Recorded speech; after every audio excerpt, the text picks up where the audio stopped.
Woodward Sports Network presents a sports show that's more than just sports. Welcome to The Bottom Line with U of M great and former NFL star Braylon Edwards and Ryan Ermani. Sit back and let's talk some Detroit sports right now on The Bottom Line.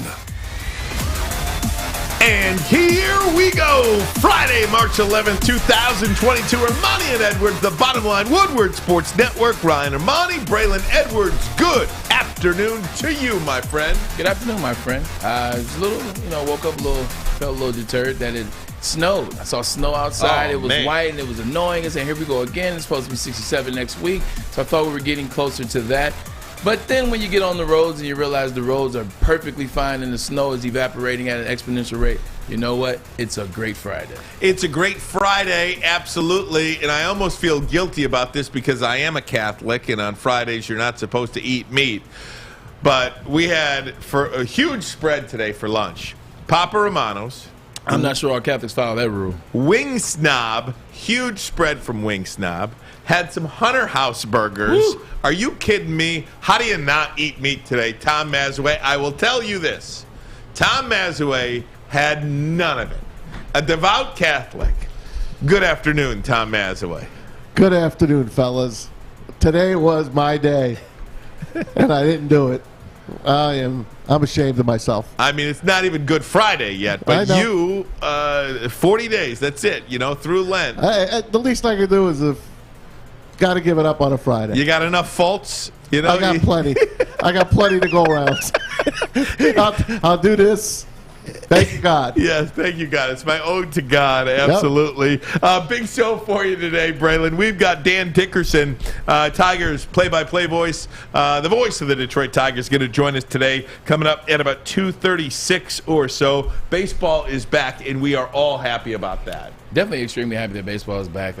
Get an opening day. We have a date for opening day as well, so I'm excited about that. Just excited. I think with the energy and the momentum that we had ending the season last year, man, we were the second hottest team in baseball. So, we want to capitalize on that energy. Obviously, Tucker Barnhart, we picked up so far. Javi Baez, we picked up so far in offseason free agency. So excited to see what they can do and what else we can pick up. So the fact that we're back on, can't wait to talk to Dan and see what we're looking like. Potential big trade news in the NFL as well. The Chicago Bears on the cusp of sending Khalil Mack to the Los Angeles Chargers, who, oh, by the way, are going for it while their quarterback's on a rookie deal. Can't wait to dive into that, man. It's interesting that the Chicago Bears gave up 2 ones to get Khalil Mack, and in turn they take a second and a sixth to get rid of him this time around. But excited, man. Saying the Los Angeles Chargers, they're going all in. They realize they do have Herbert on that rookie year deal. They realize that they're close. They're right there. You're talking about adding Khalil Mack. They're following in that formula. That is the Rams. The Rams went out. They say, you know what, how do we help Aaron Donald? How about we put Von Miller on the other side of him? The same thing, Joey Bosa. Now you put Khalil Mack on the other side of him. Oh, by the way, Khalil Mack's 3 years younger than Von Miller. Big night in the NBA last night as well. It was really a game we were all looking forward to, as the rivalry in the NBA seems to be on the cusp of big things. And boy, oh boy, did KD and the Brooklyn Nets just completely eviscerate the Philadelphia 76ers. 76ers were worried too much about a guy that wasn't playing last night, Ben Simmons. They weren't worried about the 2 stars that were on the court for the Brooklyn Nets. Man, KD came out, he was on a mission. Kyrie came out, he was on a mission. Neither one of them missed their first 5 shots, and it just was like, it was effortless, it was butter, it was amazing. But the thing about it is, it's the bench players, it's the role players. What you saw in the 76ers was, it looks good when you're playing against, teams that aren't going to make the playoffs, teams like the Kings, teams like the Knicks. But when you put them against a team that has a deep bench like the Nets, who, oh, by the way, you gave them that deep bench, looked a little different when you're looking at their 2 great players mixed in with a Seth Curry, mixed in with Andre Drummond. So it looked a lot different. They have some issues, and it's about the depth of their bench, talking about the 76ers. Do you know what today is, Tom Mazaway? I do. Today is the 2-year anniversary of when COVID hit the state of Michigan and when the NBA officially canceled their games. Take a look at this. The game tonight has been postponed. You are all safe. And take your time in leaving the arena tonight and do so in an orderly fashion. Thank you for coming out tonight. We are all safe. And you can visit OKCThunder.com for updates on upcoming games. The Jazz and the Thunder call the game in the middle of the game. Thank you, Rudy. Rudy Gobert. There you go. Rudy Gobert tested positive for COVID-19. And Touched that was, all the mics, yes, touched after all the pins. Where was touched he the night everything. before? I don't remember that. Here. Oh, in it was Detroit. yeah. Yep. And then Donovan Mitchell tested positive. Donovan Mitchell was pissed. He was. Donovan pissed. Mitchell, he had every right to Yeah. be. Donovan Mitchell was pissed because something like this came on. Obviously, you didn't know how serious it is, and then we find out how serious it is, so then he really got mad. But you don't do something like that. I think that was a lesson for people to learn in the future. When you don't know how serious something can be, don't joke and laugh and play, because he touched all the mics, he touched all this, he touched the pins, touched the players, hugged the players, and then those guys got sick, and now you realize people are dying from it.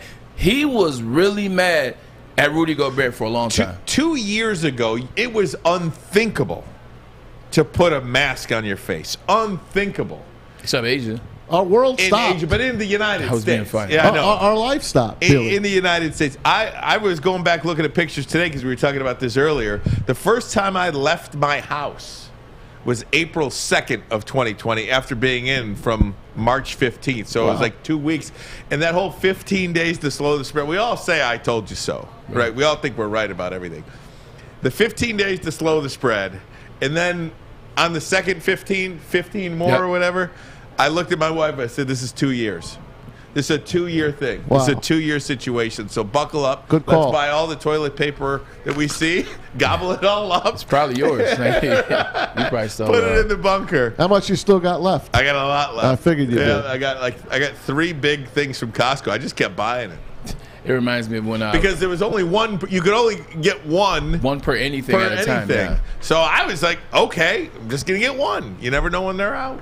The funny thing is, it reminds me of when Y2K happened. Remember when Y2K Oh, yeah. happened? And Oh, it yeah. was, hey, the government isn't ready for it to go 2000. They never made it to go over, et cetera. So your parents loading up on everything they can get out of Sam's Club and Costco when it was a farce. And when you realize that, January 1st, 2000, everything was good, man, I wiped that stuff out of the basement. I'm talking about candy, snacks, food. I was letting it go, man. No doubt about that.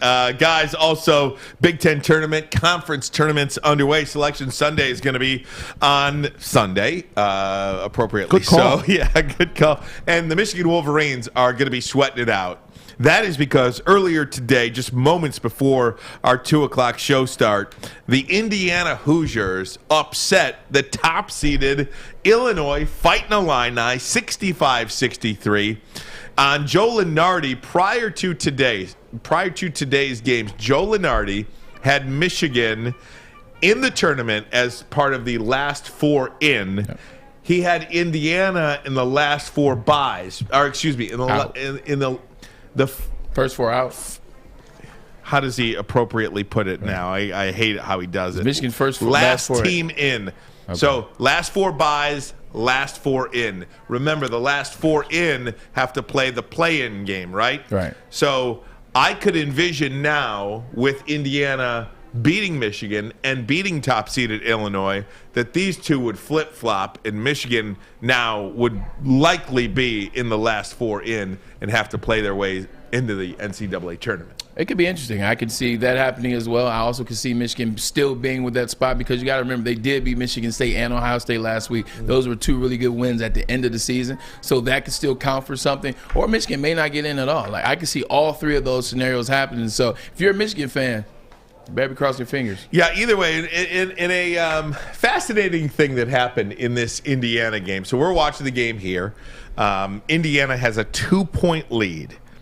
There's 1.6 seconds to go. Illinois has no timeouts left. Trace Jackson Davis is at the free throw line, and I said he's going to miss this. He's going to miss it on purpose. And what did you say, Maz? I was with you. Yeah, you were with me. I was. Actually, it was a 1-point game. He sunk the first one to make it a 2-point game. And then you missed the second one because there's no timeouts for Illinois. By the time they corral the rebound and heave a shot, there's no way it's going to happen. And the kid hit it perfectly off the front of the rim. Exactly. Perfectly. So that brings me to something that happened the other night, Braylon, that I want to get your take on. So Clemson is up by 2 points on Virginia Tech, okay? Yep. Up by 2 with 6 seconds to play. Virginia Tech has to go the length of the floor. Virginia Tech goes the length of the floor, hits a 3, and wins the game at the buzzer. Yep. Maz thinks I'm crazy, but I think in this situation, up by 2, you should foul. And I'll tell you why. You can't lose the game. The worst thing that can happen to you in that situation is you go to overtime And lose the game. And lose the game. Yeah. Potentially. Yeah. That's the worst thing that can happen is you go to overtime at that point. You can't get beat on the last second 3. I'm not letting these last second 3s beat me. I would rather play defense. I want the lead, and I want to play defense. I want to earn it. Yeah. I don't want to back in. I think Back in. Yeah. I'm not giving a team a chance to tie me how for is no that reason. backing in and you're winning? Because I'm giving him a chance to tie the game for nothing. So He didn't earn the basket. So foul them and send them to the free throw line and then expect him to sink 2 or hope he misses 1. Either way, yeah, I think that shooter who's going to be at the free throw line down by 2 points with 3 seconds to go, let's say. Right. I think he's dookie down his leg, down his right leg. He's got poop coming on. What if he down his his the first and they rebound the second? Then Well, you're back to that square wouldn't one happen. again. No. Of course it could happen. Well, I think you're wrong. I think it's a good conversation for you two to argue about. I just think from a player standpoint, if a coach tells me to do that, then that means the coach has no belief in my defensive skill. He has no belief in what we're going to do as a defense. And then let's say we do it his way. Let's say we get the foul and they sink both free throws and we go in overtime and we lose. Or we foul him and then, like Matt says, he makes one and misses one and then they put it back. Now I'm mad at him as a coach. Now I don't trust in his coaching ability. So I get where you're coming from, but as a player, yeah. If it falls analytics. If it falls the other, I feel you. A lot of coaches are out of jobs because of analytics. I'll tell you this though, Bray. As a player, wouldn't you love your coach that did this because he's putting you in a position? He said, I trust you guys with another 5 minutes. I have so much faith in you that I'm willing to play these guys for another 5 minutes. Yep. I don't want you to lose at the buzzer. Or I can tell you, I just played 40 minutes and I don't want to play another 5 minutes. I won the game in those 40 minutes. I don't want to go to overtime and play another 5 minutes. So I'm sorry, Coach, you kiss my butt. Fair enough. Hey, happy birthday to Tammy Chin. Hey, happy birthday. Happy birthday. To the Beeliner, the mama of the Beeline YouTube chat. Nobody better than Tammy, and we certainly appreciate everything she does for us on the YouTube chat and just here in the network. Tammy, thank you so much for everything you do. And in honor of Tammy's birthday today, go ahead and hit that like button. Smash that like button if you're watching on YouTube. By the way, if you are watching on YouTube, the early bird gets the worm. You ready for this? Woodward Sports is sending you, we're going to do 2 qualifiers today, okay? One now and then one in hour number 2. Woodward Sports sending you to New Orleans to see the college basketball finals. Listen Monday through Friday to the Morning Woodward Show, afternoons with Big D Energy, and drive time with the Bottom Line. Want more chances to qualify? Make sure you're following Woodward Sports on Twitter, Instagram, and head to woodwardsports.com. Today till March 25th, just under 4 weeks, you have a chance to enter, and that's 60 on-air qualifiers, 2 today because we missed yesterday. We'll give you a question. You get the answer right. You get a chance to go see the NCAA championship game. Is it? Can I say all of that? I can say that. Also, tickets will be paid for to the game. Airfare will be paid for. Hotel will be paid for. Everything will be paid for. All you got to do is qualify. Today's question, be the first person to tell us who we are going to interview at 2:35 today. Be the first person on the YouTube chat to tell us who's going to be on our show today. You had to be listening to the first 10 minutes of the show. If you want to know who that is, go to YouTube, and we'll get you qualified for today. We'll have that winner next. Armani and Edward. Woodward Sports Network, Bottom Line. Life is full of hard choices. We're here to make one of life's biggest decisions as simple as possible. My name is Christina Gennari, and for over 20 years, I've helped hundreds of families buy and sell homes. We cover all of Metro Detroit and more, from large luxury homes to starter homes. We will work hard to make sure that you get the home of your dreams. So if you're in the market today or even thinking about buying or selling in the future, make the obvious choice. Christina Gennari, the obvious choice in real estate. Visit us at soldchristina.com today. Fellas, let's be honest. We like things to be easy. We like simple stuff, like sports 7 days a week. We like things uncomplicated, like Lady Jane's Haircuts for Men. Open 10 to 8, 7 days a week. Walk in anytime. Sign in, sit down, watch your favorite team play, and before you know it, your hair will be game ready. Open 10 to 8, 7 days a week. Walk in anytime. Lady Jane's Haircuts for Men. It's wicked awesome. Detroit sports by Detroiters and for Detroiters. This is Detroit Sports Network. This is Woodward Sports. Hey everyone, it's Maz from MyBookie.ag. Hopefully you had Indiana today, plus 6 points against Illinois. If you did, you are cashing a ticket on MyBookie.ag, MyBookie.com. And if you use that promo code Woodward, you've got free money because they will match your first deposit all the way up to $1,000. How about tonight? Michigan State taking on Wisconsin, and Michigan State getting at least 2.5 points, depending on the time of the day that you put this bet in. So get on them. Spartans are going to win tonight. You heard it here first. MyBookie.ag. Use the promo code Woodward. Bet anything, anytime, anywhere with MyBookie. If you have a gambling problem, please use the Michigan Gambling Hotline, 1-800-270-7117. And Wing Snob, baby. We ate some Wing Snob. Oh, yes, we did today. Fresh, juicy, hormone-free chicken. Wing Snob has the best traditional wings. Try out the signature sauces, Jamaican jerk or lemon pepper. Wings tossed to perfection in any sauce you pick. When the wings are this good, you're allowed to be a snob. Find a location near you at wingsnob.com. We just have better wings. Congratulations to Parker James. Parker James, here's what you got to do. You're today's qualifier for the Woodward Sports College Basketball Finals. Parker James, send an email to ilovemarchmadness2022@gmail.com. ilovemarchmadness2022@gmail.com. Sam will get back in touch with you. Just say, hey, I'm Parker, today's qualifier. Sam will reply to you in a reasonable amount of time. Then you guys go from there. Parker James. Parker is yesterday's qualifier. Yes, because we forgot to do a qualifier yesterday. So Parker, we were grooving. We're doing 2 today. Absolutely. We'll talk baseball with Dan Dickerson coming up in about 15, 20 minutes from now, somewhere in that neighborhood. But Braylon, I want to talk to you about something that I really wasn't sure was on the radar. When I woke up in the morning, this morning, I was like, what is this? Colin Kaepernick still wants to play in the NFL. I thought we were done with Colin Kaepernick discussions, but we are not. Adam Schefter, and Maz, you did not get fooled by fake Adam Schefter. I did not. Is real Adam Schefter. Real Adam Schefter. Look at his tweet. This is a real Adam Schefter tweet. We'll get it up on the screen here for you. Adam Schefter tweets out, Colin Kaepernick is still working out and is said to be, in the words of one source, in the best shape of his life. He wants to play. He's ready to play. He would be a great fit for teams with quarterback vacancies to fill who they want to win. Feel they want to win a Super Bowl. I don't know what the last part of that is, but whatever that is. And it's video. Feel who they want to win the Super Bowl. And it's video of Cap, out on a football field, working out, and legitimately working out too, not like a fake workout where he's, like he did in Miami at that high school or wherever it was, Georgia, in that high school, which was what it was. Now, conversely, Pro Football Talk, Mike Florio says even if Colin Kaepernick truly wants to play in the NFL, at this point, I personally doubt he does.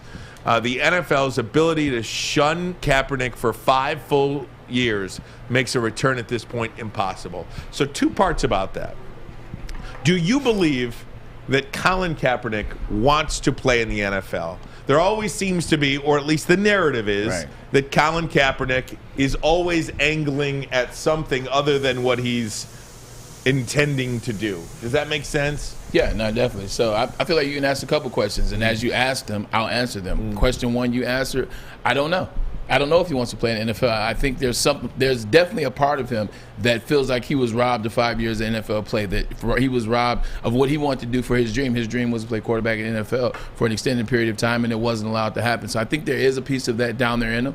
But he didn't come out and say, I want to play. Like, we've gone this place before with Colin. Do you want to play? Does he want to play? I don't know. He didn't come out and say he wanted to play, so I don't know. I see a video of him dropping back, running to the right, and throwing a pass. Like, that doesn't show me anything serious. Like, there's nothing in that video that I should take serious about him wanting to come back to the NFL. And even in that video, like, granted, someone said he's in the best shape of his life. Yeah, my cousin would tell you guys that I was in the best shape of my life, and I'm not.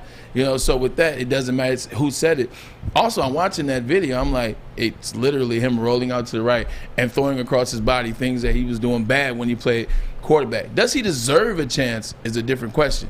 Yes, he deserves an opportunity. At 34, it was taken away from him. All the second chances and third chances that we've given people that have violated the NFL conduct rules, way worse than what he did. He didn't do anything to violate the conduct code. So does he deserve another chance? Yes. Am I going to give him another chance? No. There's a lot of teams, I'll say 32 of them, that can have him as a backup quarterback at the least. Right off the field, with not playing for 5 years, he's an upgrade over David Blau and Tim Boyle. I'm not saying the Lions are going to bring him here. I'm not stupid. I am saying the guy paid his penance, and he really didn't do anything wrong. He just had a stand. It was his stand. They didn't like it, and they punished him for it. He sued him. I'm sure he made a lot of money from the NFL. They probably won't let him back in, because once you do that, you're crossing the boundary.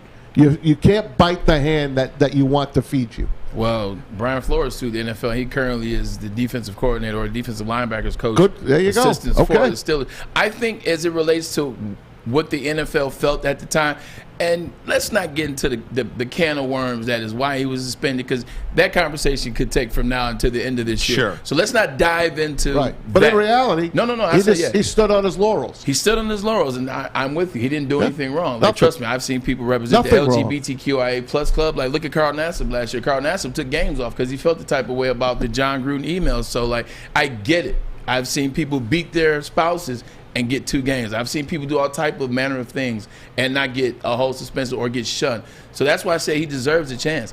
But with that being said, I need to see more than just this tape if I'm going to take a chance. If I'm going to actually bring him in for a workout, I need to see more. I need to have a conversation. I need to see more tape than just him rolling to his right and throwing an average pass. Like, that's what I'm saying. And he's got people in the NFL that are his friends. Sure. And he's got detractors. I can name you a ton of quarterbacks that are still playing right now that I think he's better than, like Taylor Heineke, Case Keenum, Matt Moore, TB12. Taylor Heineke is a good player, though. You said what? Taylor Heineke is a he good ain't better player. than Cap. So stop. Case Keenum's pretty good. I'll disagree with you there. I think Taylor Heineke's a really good. I think he's better than Colin Kaepernick now. Okay, fine. Yeah. Now, when they kick Colin Kaepernick out the league. Well, no, but all right. Yeah. Sam Darnold, Colt McCoy, Mason Rudolph, the list goes on. Yeah. So you get it. So there's a lot of guys that are playing right now that have played that he can replace to Maz's point of view. Look at the 2 guys we got here, and Tim Boyle and David Blau. There's no question in my mind. But you know what? He's not going to get their money. That's the difference. The two questions are: 1, do you think he wants to play? And 2, do you think he's going to get a shot? Do I think he wants to play? I think there's something inside of him that wants to play. Now, how much is the question. Do we think you can get a shot? This is about the best time in the NFL for Colin Kaepernick to get a chance if you wanted to. NFL has kind of done a 180 as it relates to that cause. I think George Floyd 2 years ago kind of helped all that. Colin Kaepernick set the NFL along with Jay-Z once he came in. He set them in motion to kind of open up, to think differently, to care about this. When George Floyd happened, the NFL kind of changed a little bit. You saw them start to care about black rights. You saw them start to care about maybe there is something to that. In the end zone. They started to get behind it. So I think if there was ever a time that he can get opportunity, it would be now. I don't think there's any doubt, if you are a reasonable thinking person, Cap was done wrong in the NFL. Oh, of course. A reasonably thinking person. Conversely, though, 5 years after he's played his last game, is he a quarterback? Like you said, Brett, I'd have to see more. Yeah. I'd have to just see it, because you know that comes with a PR price. The PR price is worth paying if you help a team win a Super Bowl. I don't think there's anything that goes there. But that's what I said.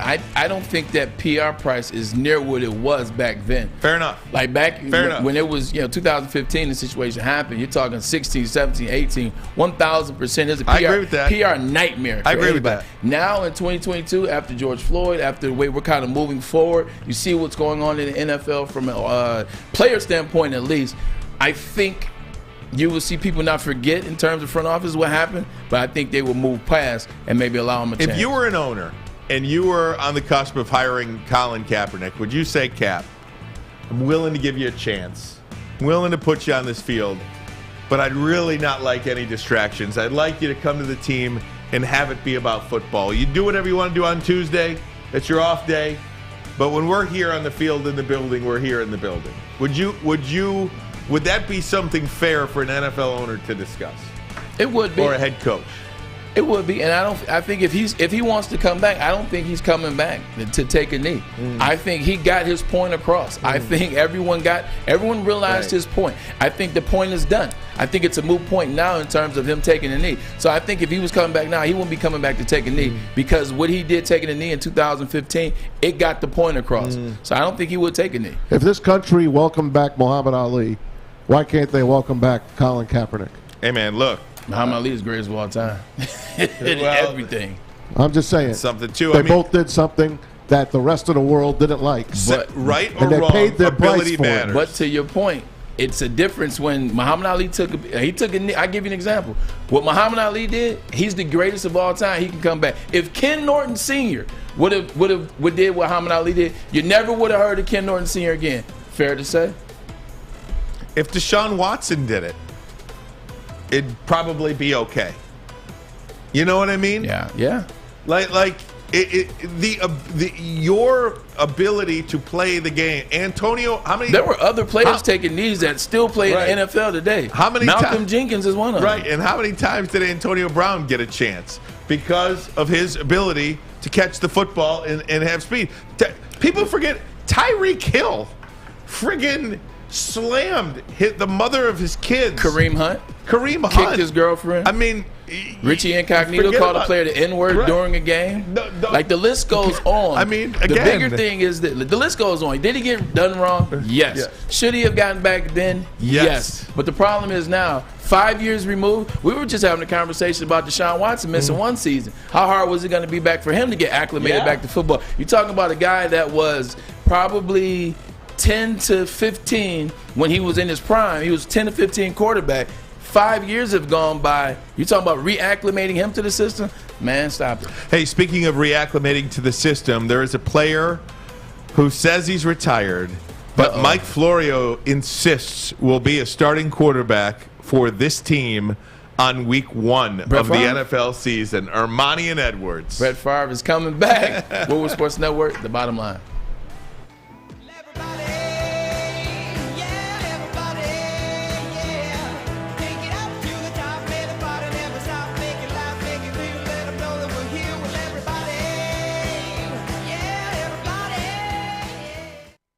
Make sure you download the Woodward Sports app in the App Store and the Google Play Store today. Take Woodward Sports with you wherever you go and listen live on your phone or mobile device.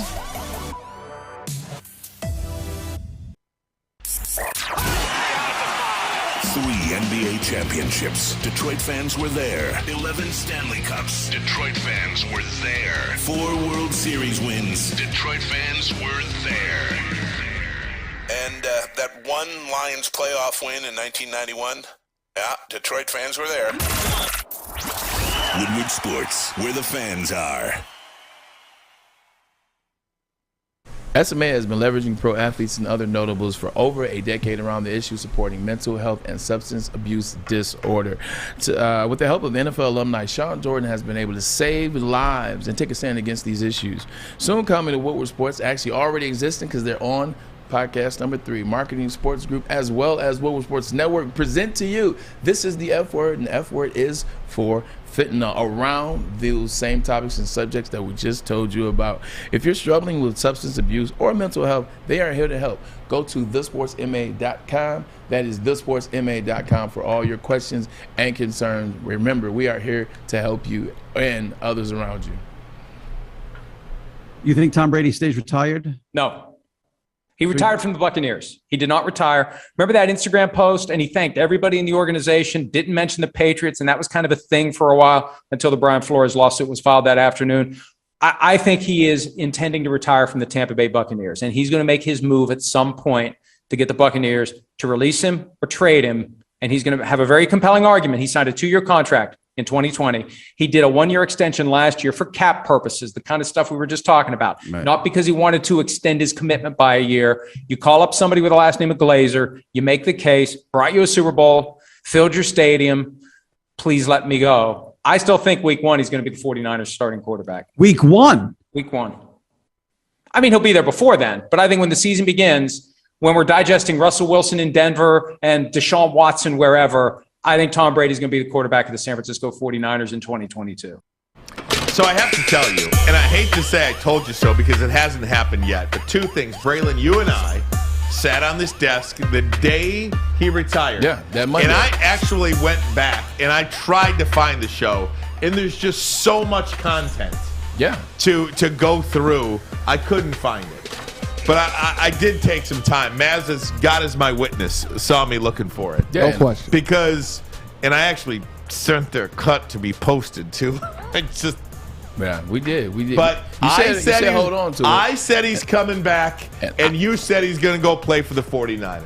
Yeah, we did. We hit it. The day he retired, we said that.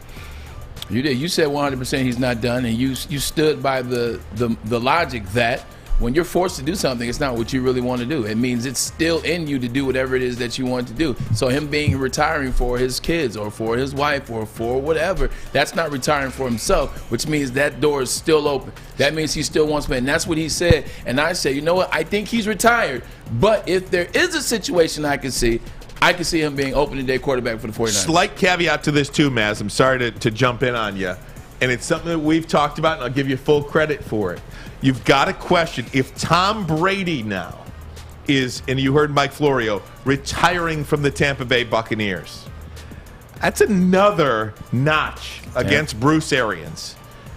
He don't want to be anywhere near Bruce Arians. And there was that rumor floating, and I say rumor because I wasn't there, I just heard it, that he and Brady and Byron Leftwich would go through the weekly game plan, the offensive install on how to beat teams, and they would do it together.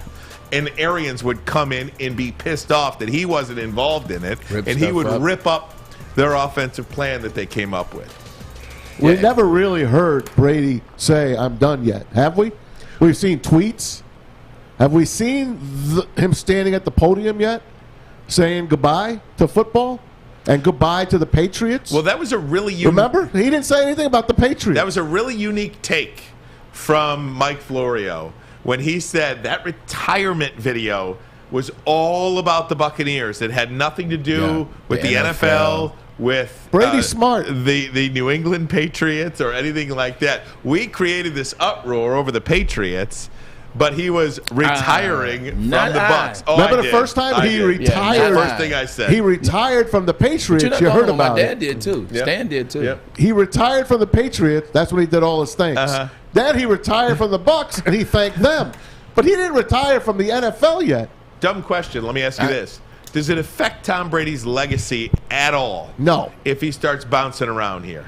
But here's the thing, bouncing around. If he somehow Game 1, season this year coming up, if he's with the 49ers, he plays, I think you got to go back and look to what happened in Tampa, because that will start to play a role.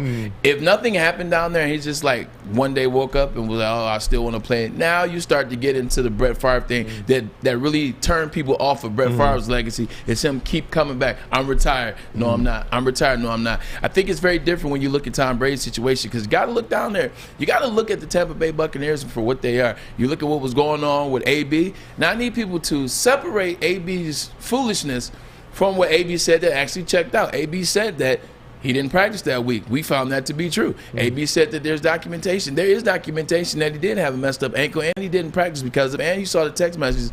So with that being said, a lot of what AB said about that game is true, right? All of a sudden, a lineman comes out of nowhere, is 28 years old, has played 7 seasons, he retires. Tom Brady retires. Bruce Arians hit a player during the game last year. I don't care. People are like, oh, was it a punch? No, It wasn't a punch. He hit the guy, regardless. You start to look at all that at a glance, and I'm like, if I'm Tom Brady, I'm like, look, man, I'm 44. I ain't got time for this. You know what? This BS. So now I say, if you look at it that way, no, it doesn't affect his legacy at all. Who's still the favorite to win the Super Bowl? Tom Brady. It's the San Francisco 49ers. No matter which way you look at it, you want to talk about a bridge to Trey Lance. Jeez. Could there ever be a better one No. than Tom freaking Brady? And what a better way to end his career than to go play for his childhood team in the San Francisco 49ers. It's happening. And to wear the same jersey that his boyhood idol, Joe Montana wore. And Steve Young. It's all set up. It's all set up for him to play. Can you picture Gronk on one side and Kittle on the other? He is still, apparently, by the way, he is still doing the TB12 method and is still working out to be game shape ready. Yeah, he'll be doing that for at least the next 5. He'll be doing that till 50, and then at 50, maybe he'll lessen off of it. But the interesting thing about it is, okay, with all that being said, it's a great story. He goes home. He gets to play for the same team as boyhood hero Joe Montana. He gets to put on, you know what I'm saying, that gold and crimson. Oof. But then at the end of the day, you look at Trey Lance. You look at all that the 49ers did to get Trey Lance. You look at a quarterback that, yeah, he wasn't ready last year. We kind of saw that. But when is he going to be ready? You're going to sit that guy another year? What does that do for Trey Lance? His mental. I get it. He's sitting behind Tom Brady. But this ain't Aaron Rodgers and Brett Favre. This isn't the 2000s. This isn't the 1990s. This is now. You're going to sit this guy for another year? You're going to piss him off, man. So funny you mentioned that because the first person that I thought of was Aaron Rodgers and sitting, 4 years? Yeah. What did he sit, 3 or 4 05, years? he started 08. Isn't that something? Yeah. It's incredible.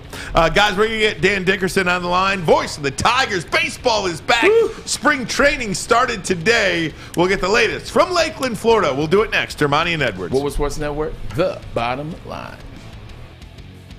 6 dark corners, a driveway and a patio, 5 windows that could become doors. Every house has unique security challenges. Guardian Alarm has more tech, more team, and more ways to help keep them all safe.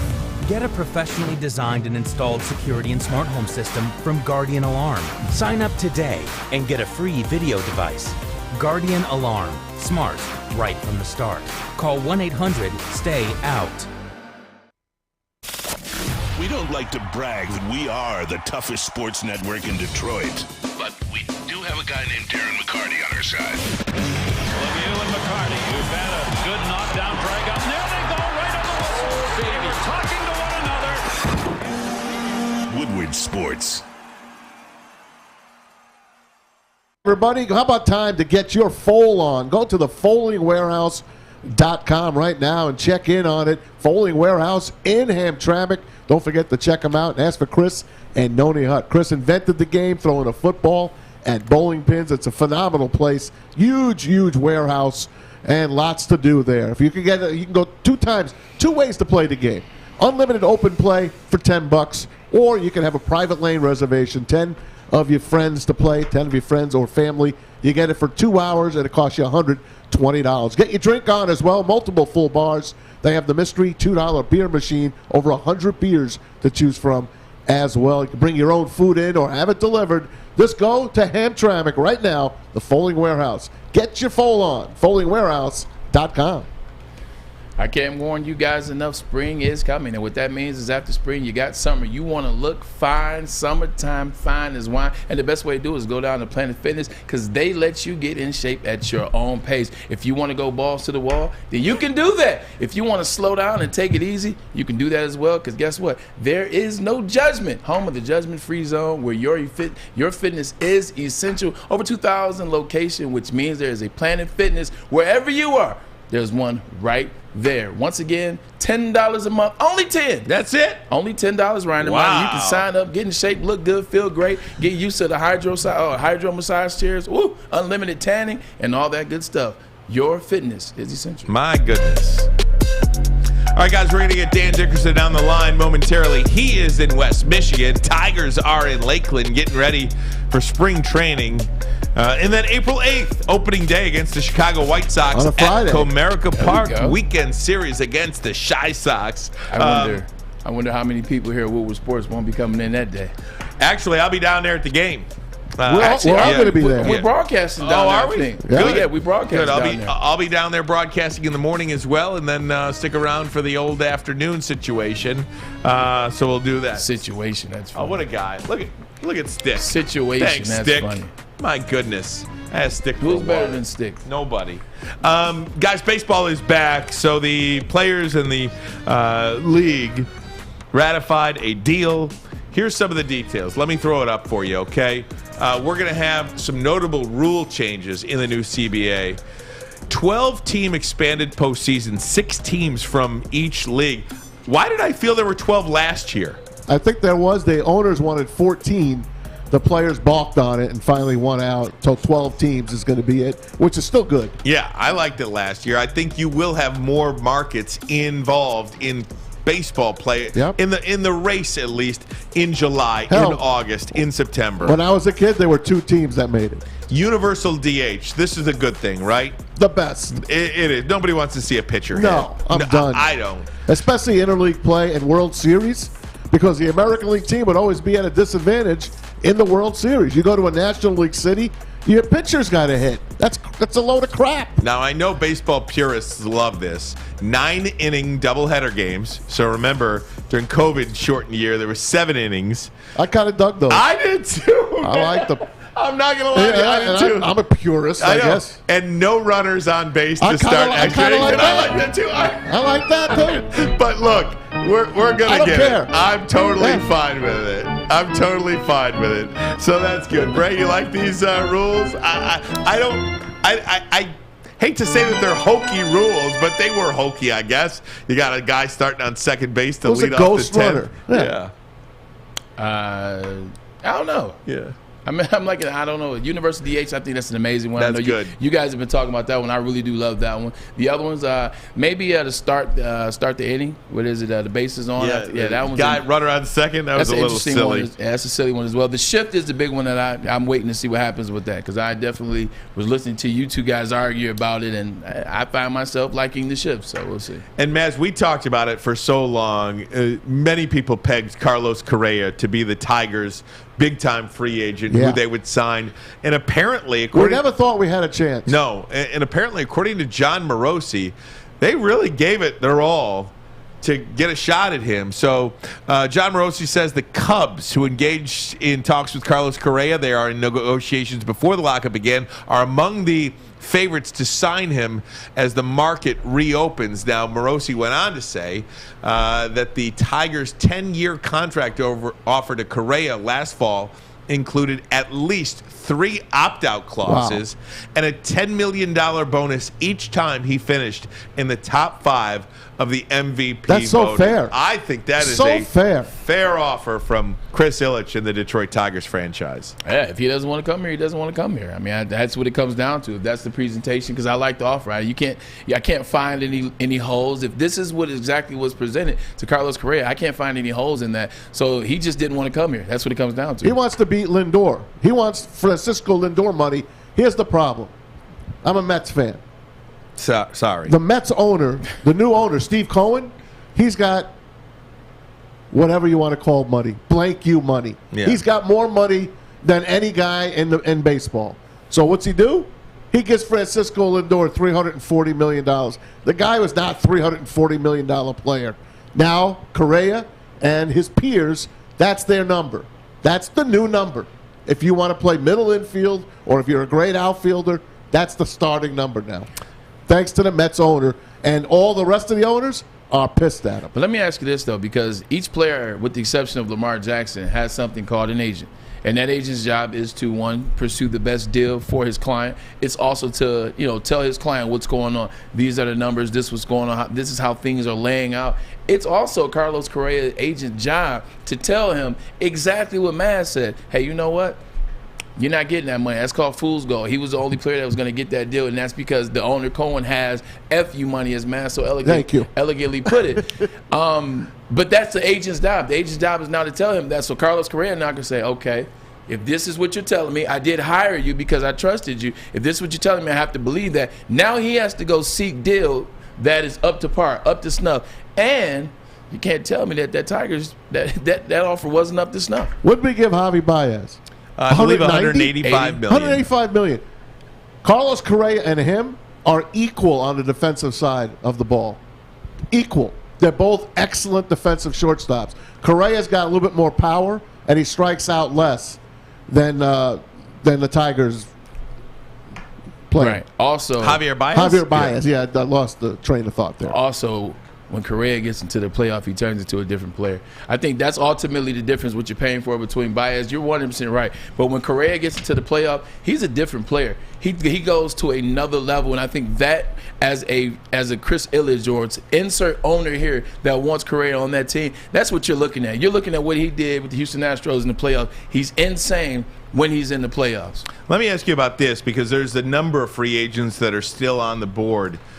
4 teams to go get. Free agency just kind of stopped when the lockout started 99 days ago. Position players remaining notable free agent names: Carlos Correa, Freddie Freeman, Nick Castellanos, Chris Bryant, Trevor Story, Kyle Schwarber, Anthony Rizzo, Michael Conforto, and Nelson Cruz. I will say this. If there's one name on here that I think would be a pretty darn good signing for the Detroit Tigers, and I'm not sure what the price will be, and I know the Philadelphia Phillies are courting him because he and Bryce Harper are really good friends. There's something about Chris Bryant that I wouldn't mind seeing in a Tigers uniform. He's 30 years old. He's been a really, really decent player. He's a winning player. And I think there might be a shot at a guy like Chris Bryant. He's the NL MVP in 2016. I'm going to tell you what they're going to get. They're going to get a couple of relief pitchers. Thank you, finally. That's what they're going to get. That's what they need to get. And you know what they're going to do? They're going to use them as part-time starters as well. That's the A.J. Hinch way. Everyone's buying into Tampa Bay's way of playing. That's what's going to happen. You're not going to get a big name. Maybe a Sonny Gray. You might get a Sonny Gray as a starter. Zach Greinke? Why can't... Too much money. Too much. It's like, I like the pitcher, man. I think, and I understand Carlos Correa, and you guys are, caught up on that, having that second or first and shortstop. But man, you get some relief pitchers as well as a starting pitcher, or you get 2 starting pitchers and a relief. You need something to do with the bullpen. I keep going back to 2015. Like, the Tigers were set, the Tigers were good, and guess what they didn't have? They didn't have any bullpen. Yeah. They didn't have any bullpen. That's always happened. This is very true, but that's baseball. Like, that's except for 84. That's the quintessential form of winning in baseball. You got to have a bullpen. I think that's what they need to go after, is a bullpen and a starter. Don't forget, this year they're not supposed to be great. They're supposed to compete. You know what they're supposed to be? They're supposed to be in the hunt in September. I'll tell you right now. I think the Tigers are going to make the playoffs in 2022. I saw your tweet. I believe this team is primed for a breakout year. I think what they did last year created so much excitement. The guys were playing hard.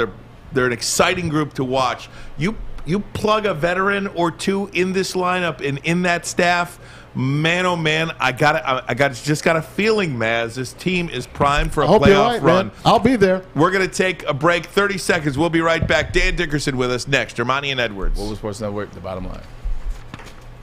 Think you're a big shot? Oh, excuse me, it goes down. Think you can make the big shot? Washington fires and hits. Woodward Sports wants to send you to the finals for college basketball April 2nd through the 4th in New Orleans. That's right, you and a friend in the Big Easy. We'll take care of the airfare, hotel, and tickets to see the finals for college basketball. Listen Monday through Friday to the Morning Woodward Show. Big D Energy and the bottom line for your chance to qualify. If you can make the big shot, you and a friend are getting out of the cold and to New Orleans. Got it. Keep listening and watching for your next chance to win. Powered by Planet Fitness, Syntron, and the Sports Marketing Agency. And it's over. Anything can happen in March. It took exploring 50 different formulas and hosting countless taste tests, but we believe Gypsy Vodka is the smoothest vodka on the market. Don't believe us? Ask the owners. We're Mike and Adam Kazanowski with High Five Spirits Distillery. We're in close to about 1,200 locations throughout Michigan. We wanted to create a brand that was geared more towards freedom, love, adventure, and at the end of the day, we really wanted to tell a story that inspired other people to take risks, follow their dreams, whatever that might be. Hey, gang, I want to tell you about Les Stanford Chevrolet Cadillac located in Dearborn on Michigan Avenue. You all know by now that GM announced that all-new 2023 Corvette Z06 flat-plane V8 capable of 670 horsepower, making it the most powerful naturally aspirated V8 in production. How about 0 to 60 in 2.6 seconds? That's right. You want to know more? Head over to CorvetteKing.com, CorvetteKing.com, or for all your other Chevy or Cadillac needs, they got you covered over at Les Stanford. Get off your heels into some wheels. Come on down today. They're practically giving them away. Les Stanford Chevrolet, LesStanford.com. Find new roads. You like that? I like that one. How about that? Get off your heels and get into some wheels. Come on down today. We're practically giving them away. That's right. Look at you. Not even right. Les Stanford Chevrolet. Okay. It's like a leprechaun right now. Hey, guys, we're all excited to talk to this guy. We're all excited to talk to this guy, the voice of the Detroit Tigers, Dan Dickerson, joining us on the Woodward Sports Network. How you doing, Dan? Happy day. Can we get this thing started? Let's go. Amen to that. Dan, I just first off, big picture. I am so excited that I believe the Tigers will make the playoffs this year. That's my expectation, or at the very least are going to be playing significant big-time baseball games in September. Am I wrong? Is it too early to think like that? I agree. No, I agree with you 100%. And I know what, some of the predictions already have them at 76, 77. But they won 77 last year and added Baez, Barnhart, 2 Gold Glovers at 2 key spots, and Eduardo Rodriguez. And I think they'll probably add, I'm still thinking, a starting pitcher and a reliever or 2, depending on the cost, before the season starts. And I just think there are a lot of pieces in place. You're going to have, I think Green and Torkelson are impact bats this year. So, yes, I think the message has gone from let's get back to, respectability first, which they did last year, and then second, let's think about knocking off the White Sox. And you can, by the way, start that on opening day. That's right, April 8th. Can't wait for that. Dan, what do we expect? Is there a name or 2 out there that you believe Al Avila is going after right now? Who's he talking to right now to try to sign with the Detroit Tigers? I don't know. I think, Michael Pineda is a name that comes up a lot, and it's a guy that you might be able to get for a decent price. He's not the big power arm anymore, but I've seen him enough with the Twins to know that this guy knows how to pitch, knows how to get by with what he has. And, again, I just don't know what the prices are going to be. They're hot, obviously, in November, but those are the biggies. Now, what about the next kind of tier of free agents? What will their prices be? But that's a guy who knows how to make 30 starts for you. He's durable. He's not great, but I think a guy like that, who you know what you're going to get, and he's reliable to go out there every 5 days, there's great value in that.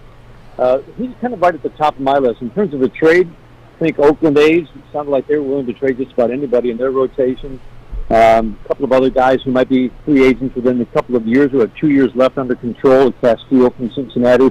That might cost you a lot in the trade.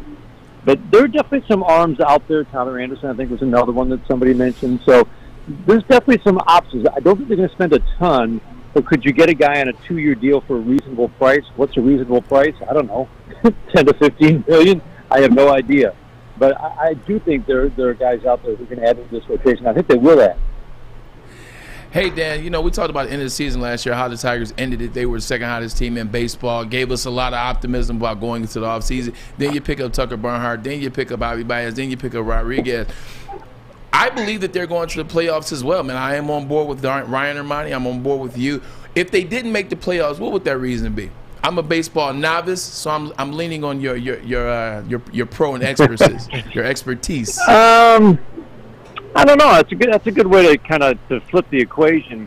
It would probably be, let's face it, A.J. Hinch has made it clear. You young guys who are leading the rotation at the end of the year, Mize, Manning, Skubal, all had varying degrees of success. You've all got to be better this year. He's going to make that very clear if we're going to contend for the division title. So start right there. They have to be better. And then it's about the development and the contributions you're going to get from a young core. And I would put, Baddoo and Hill, in the group with Green and Torkelson. Can Green and Torkelson be impact bats this year? I think the answer to both is yes. I don't think, well, I mean, both could make it out of spring. I'm not sure both will, but I think they're both going to be with the Tigers by May if they don't make it out of spring.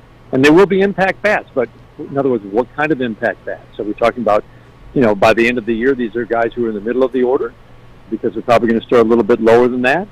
And Derek Hill, I still think that kid could be a Gold Glove center fielder. So I think he's a guy that you have to take a long look at because does Riley Green fit in center or in the corners?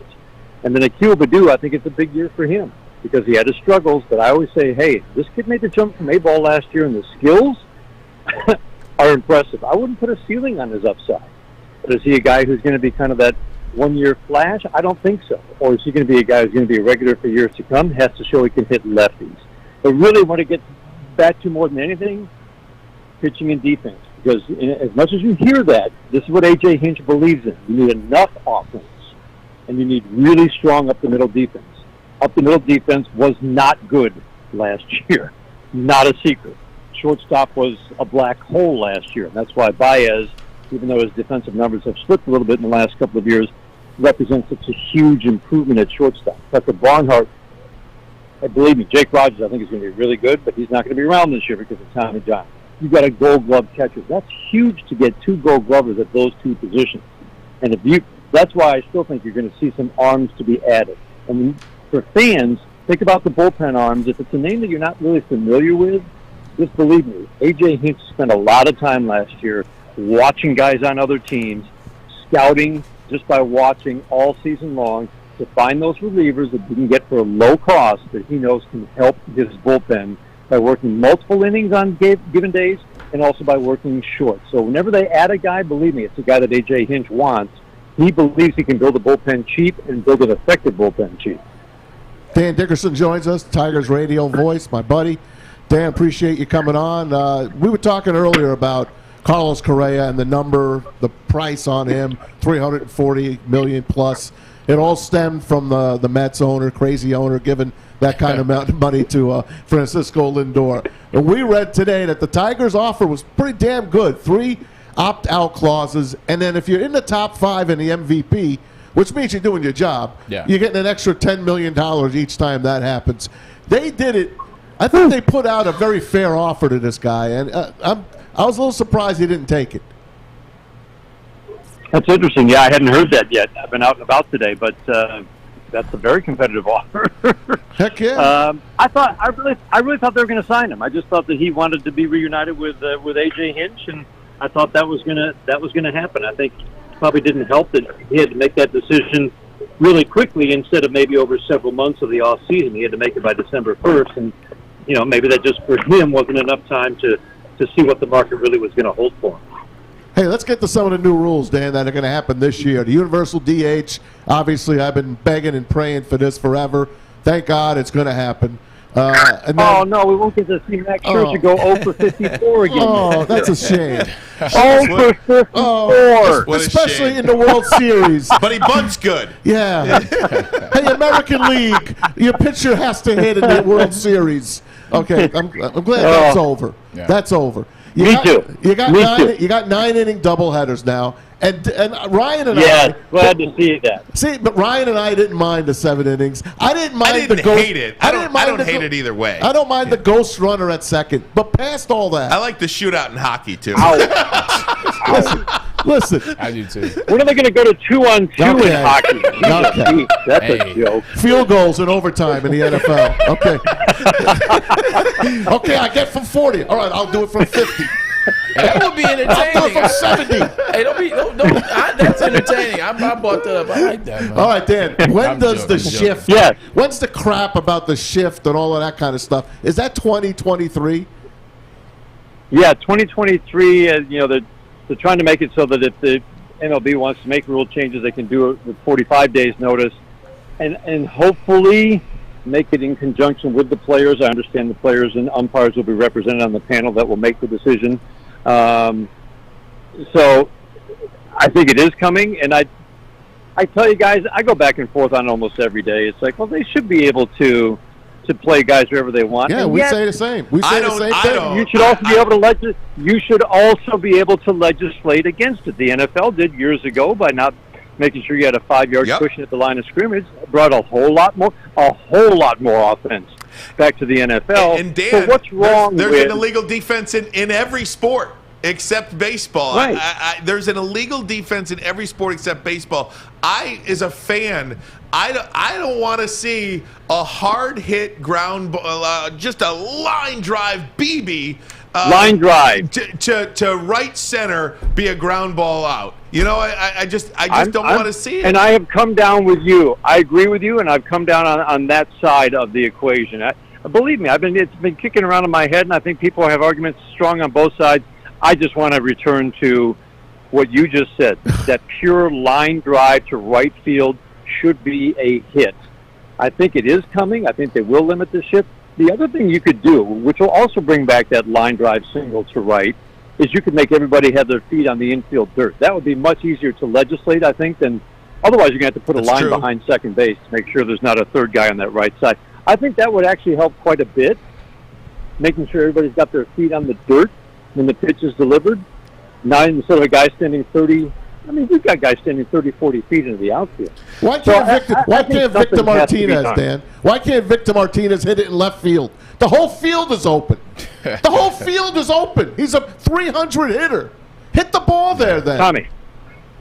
He's wrong. See, you make it sound so easy. You want to step in the batter's box and show him how to do it, Tommy? No, I'm not a pro. I'm not a pro hitter. What I'm talking about, the balls that you hit for power, and think of how Lindor and Ramirez with the Indians, suddenly, they're starting to hit with power. It was a change in approach. They started to target balls that they could pull for power because that's the ball you hit hardest and that's the ball you hit farthest. So why should a power hitter start to now, he's got a line drive stroke, some are extra base hits, some are home runs, now have to just turn into a singles hitter by going the opposite way. I mean, that to me is, it's easy to say, just go the opposite way, but easier said than done. Hey, Dan, I don't want to hold you up, but would love to keep you for a couple more minutes. I got to take a 30-second break. Do you have a minute, or do you got to go? Sure. That's awesome. Okay. Great. Sure. Dan Dickerson. Oh, good. Couple more minutes with Double D. We'll have that for you next. 30 seconds from now. Armani and Edwards. Woodward Sports Network, the bottom line. Hi, my diamonds. It's Crystal with an X. You want to get hot and perfect like me? Here's my super easy routine. Drink at least a gallon of water before you wake up. Attach a weight to everything in your house. Hello? Sell your car and just sprint everywhere. Scream when you exhale. Don't follow Crystal with an X. Do your own thing at Planet Fitness with tons of equipment and free fitness training in our clean and spacious clubs. Join now for just $10 a month and cancel anytime. What's the over-under? Should I tease? Who is the lock of the night? Make sure you're watching Woodward Bets to get the latest in sports betting and more. Woodward Bets daily on Woodward Sports. Top of hour number 2, Armani and Edwards. Bottom line, Woodward Sports Network. Ryan Armani, Braylon Edwards, Tom Mazaway. We've got Sawyer and Sam with us today as well. Dan Dickerson on the line, kind enough to stick with us through the break there. Hey, Dan, I wanted to ask you about this because this is something that I'm not sure is being talked about enough, and I absolutely love it.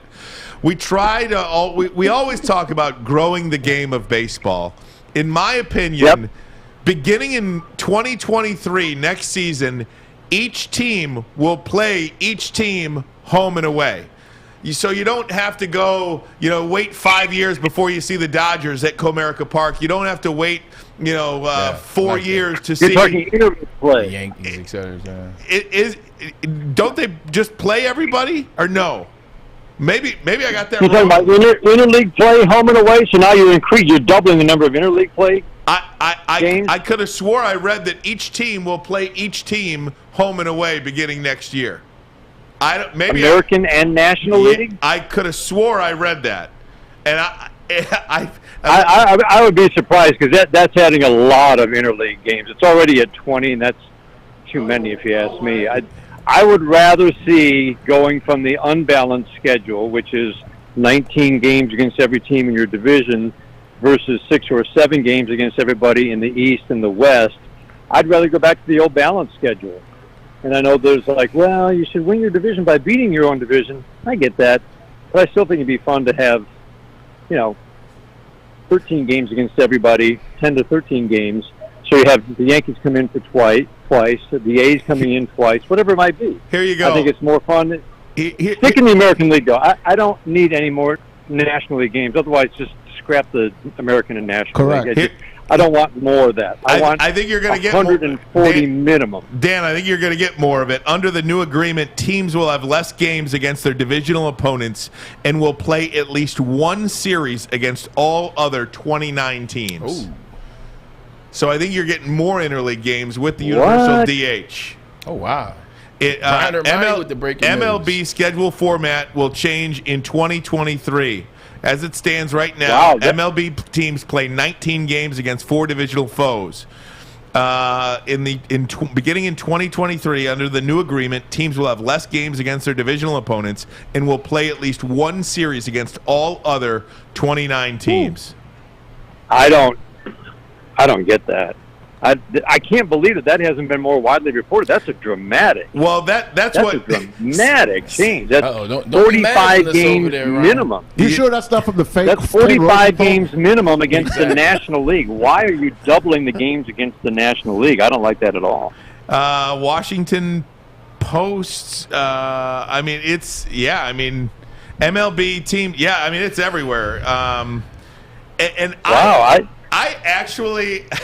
I actually like that, and the reason I like it is because Shohei Ohtani will show up in every market in baseball. You'll get to see the Dodgers once a year, whether the Tigers play there or the Dodgers play here. It's almost like you're creating.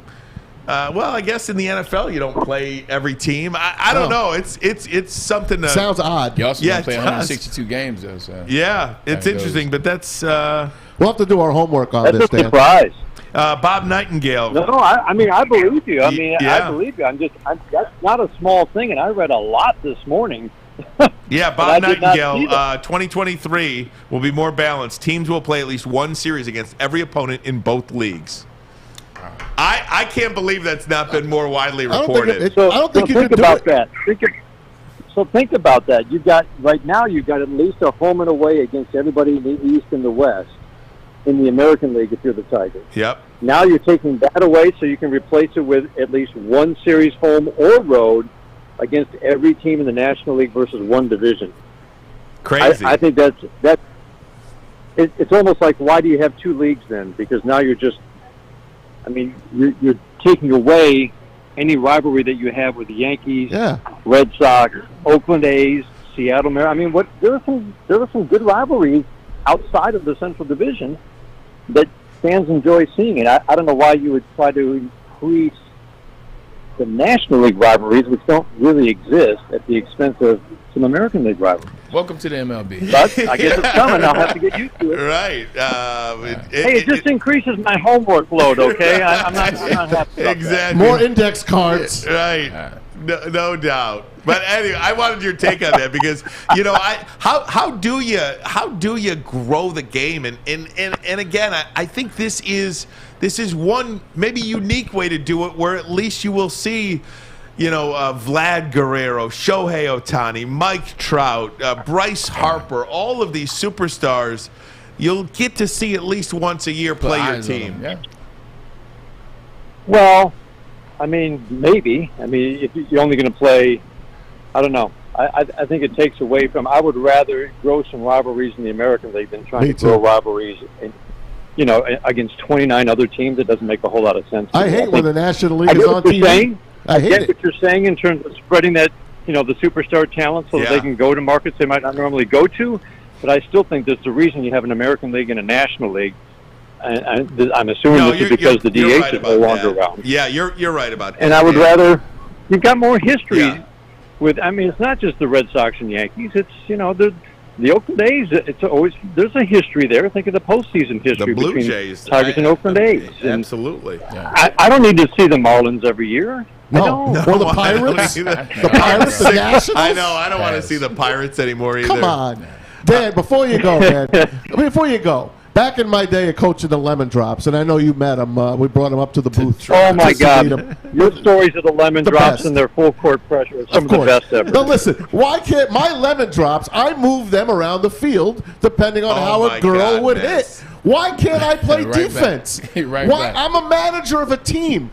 If I know this guy is hitting over there, why can't I put my guy over there? Why are you telling me I can't play defense?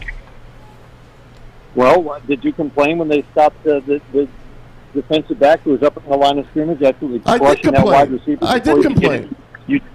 I did. So you They still press at the line. They still press at the line of scrimmage in the NFL, though. The guy 5 yards back, were you not? Yeah, I'm okay with that. I'm okay with that as well. You know what? This is the hill Math is going to die on. But they still press at the line of scrimmage in the NFL, though. How about in basketball? If they say you're not allowed to play zone defense anymore, how about that? Well, I'm just not sure it's the same, Tommy. Again, I think there are valid arguments on both sides. But I come down on the side of I want more action in this game. I want more balls in play. And I just think, I don't know, some people have just made the argument. You can almost not argue it logically, but it's just more about aesthetics. And I think that's also a powerful argument, too, that there's a certain aesthetic to that beautiful line drive stroke and a line drive single to right. I don't know. You don't want your kid. You don't want your kid sitting You make next a to good point, Tommy. You really do. I just have come down on the side of I'm tired of seeing a well-struck ball. Hey, and let's face it, we're teaching the line drive stroke end up in somebody's glove on one hop 50 feet into right field. Dan, last thing I got for you. Not sure how much it's going to affect the older guys that really know what to do to get themselves ready to play a Major League Baseball season, but what effect will a shorter spring training have on the younger guys, maybe somebody trying to make the team, something like that? The pitchers, what effect will a shorter spring training have on them? See, I was talking with Lloyd McClendon last year. He went through that 94, 95, 95 truncated spring training. He said it really was he felt like it was the hitters who suffered the most, which I thought was interesting because he said the pitchers were ahead of the hitters, and it's really the hitters who need all those at-bats as much as we hear about the pitchers who need to build up their arms. He feels like it'll be okay for the pitchers. They might not be able to build up to, you kind of hope over 35 games of a normal spring training, your starters, they've been on a pretty regimented schedule since January, are built up to, they can go 6 innings on opening day if need be. We might be at 5 innings this year, but I think that everybody's been working out, throwing bullpens, building their arm strength, and it's unlike 2020 where they built up their arm strength in March, shut it down for 4 months, and then started to try to pick it back up. That was not easy because they didn't know when they were going to restart. And these guys have been, I think, anticipating, hey, we're going to get started sometime in March. I mean, that was certainly the hope, and I think they'll be ready. So it's a good question. I worry about a rush spring training just because there's a reason. Pitchers and catchers report 6 weeks before opening day. But it was good to talk to Lloyd because he'd been through it in 95, and he felt like it actually was, more about the hitters not being ready than the pitchers. Dan Dickerson, the great Dan Dickerson, we cannot wait to hear your voice called Tiger Baseball, man. It is spring is here, and we're getting close, my friend. Can't wait to see April 8th. Friday. Thanks, Dan. Always great talking to you guys. Can't wait to get going. Absolutely. Let's do it. Opening day, April 8th. I was online today. There are tickets still available. We got the Lou Whitaker jersey going out that day as well. The replica jersey to anyone that buys a ticket to opening day. Cannot wait for that. Go Tigers. Going to be a great year down at the ballpark. Thanks to Dan Dickerson. We certainly appreciate his time. Guys, we're going to get back to the NFL next hour. Big trade in the NFL next year. What is happening in the NFC North, my friend? Ooh. We got big news in the NFC North, which potentially makes your Detroit Lions the second best team right now as it stands. I don't know about all that. In the North. Or the best. Tell you why. Oh, my God. Armani and Edwards. Woodward Sports Network, the bottom line. What do you get when you mix fresh, juicy, hormone-free chicken with our savory signature sauces? The best damn wings you've ever had. Wing Snob Traditional Wings. Try our Jamaican jerk or lemon pepper. And we toss them to perfection. When your wings are this good, it's easy to be a snob. Order online at wingsnob.com today. Wing Snob. We just have better wings. The only sports network in Detroit that starts with a W. You know, because we win. Woodward Sports, Detroit's winning sports network. Hey, gang, want to tell you about Lady Jane's Haircuts for Men. Over 100 locations nationwide. And speaking of 100, how would you like to win $100,000? Yes, you heard me right. $100,000. Just get to Lady Jane's today. Get a precision haircut. Register for your chance to be 6 figures richer. Get to Lady Jane's Haircuts for Men and let one of their talented stylists treat you like a queen, like a king. I saw my queen, Becca, earlier. Oh, my goodness. Hooked me up real nice. Ooh-wee. Walk in anytime. Open 7 days a week, 10 to 8. Relax. Watch your favorite team play. Before you know it, you are handsome and clean. Ooh-wee, baby. Get to Lady Jane's. It's wicked awesome. And win $100K.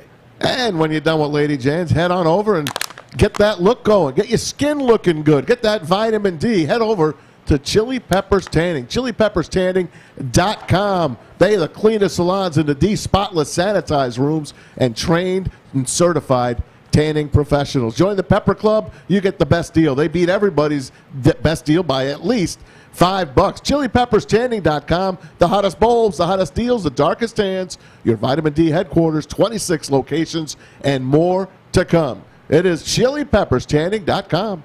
Ooh, big news in the NFC. Really big. Really big. First and foremost, I'll get to the trade in 1 second. Maz, you alerted me to this. The Vikings are listening to trade offers for Adam Thielen, Dalvin Cook, Kendricks, Pierce. They got a fire sale going. They do. It sure seems that way. And I even heard Kirk Cousins is up for bids. They got a new thing going. Kevin O'Connell, the new head coach in Minnesota. And this is the word on the street, man. There's going to be a lot of free agency happening pretty soon. Let me ask you a dumb question.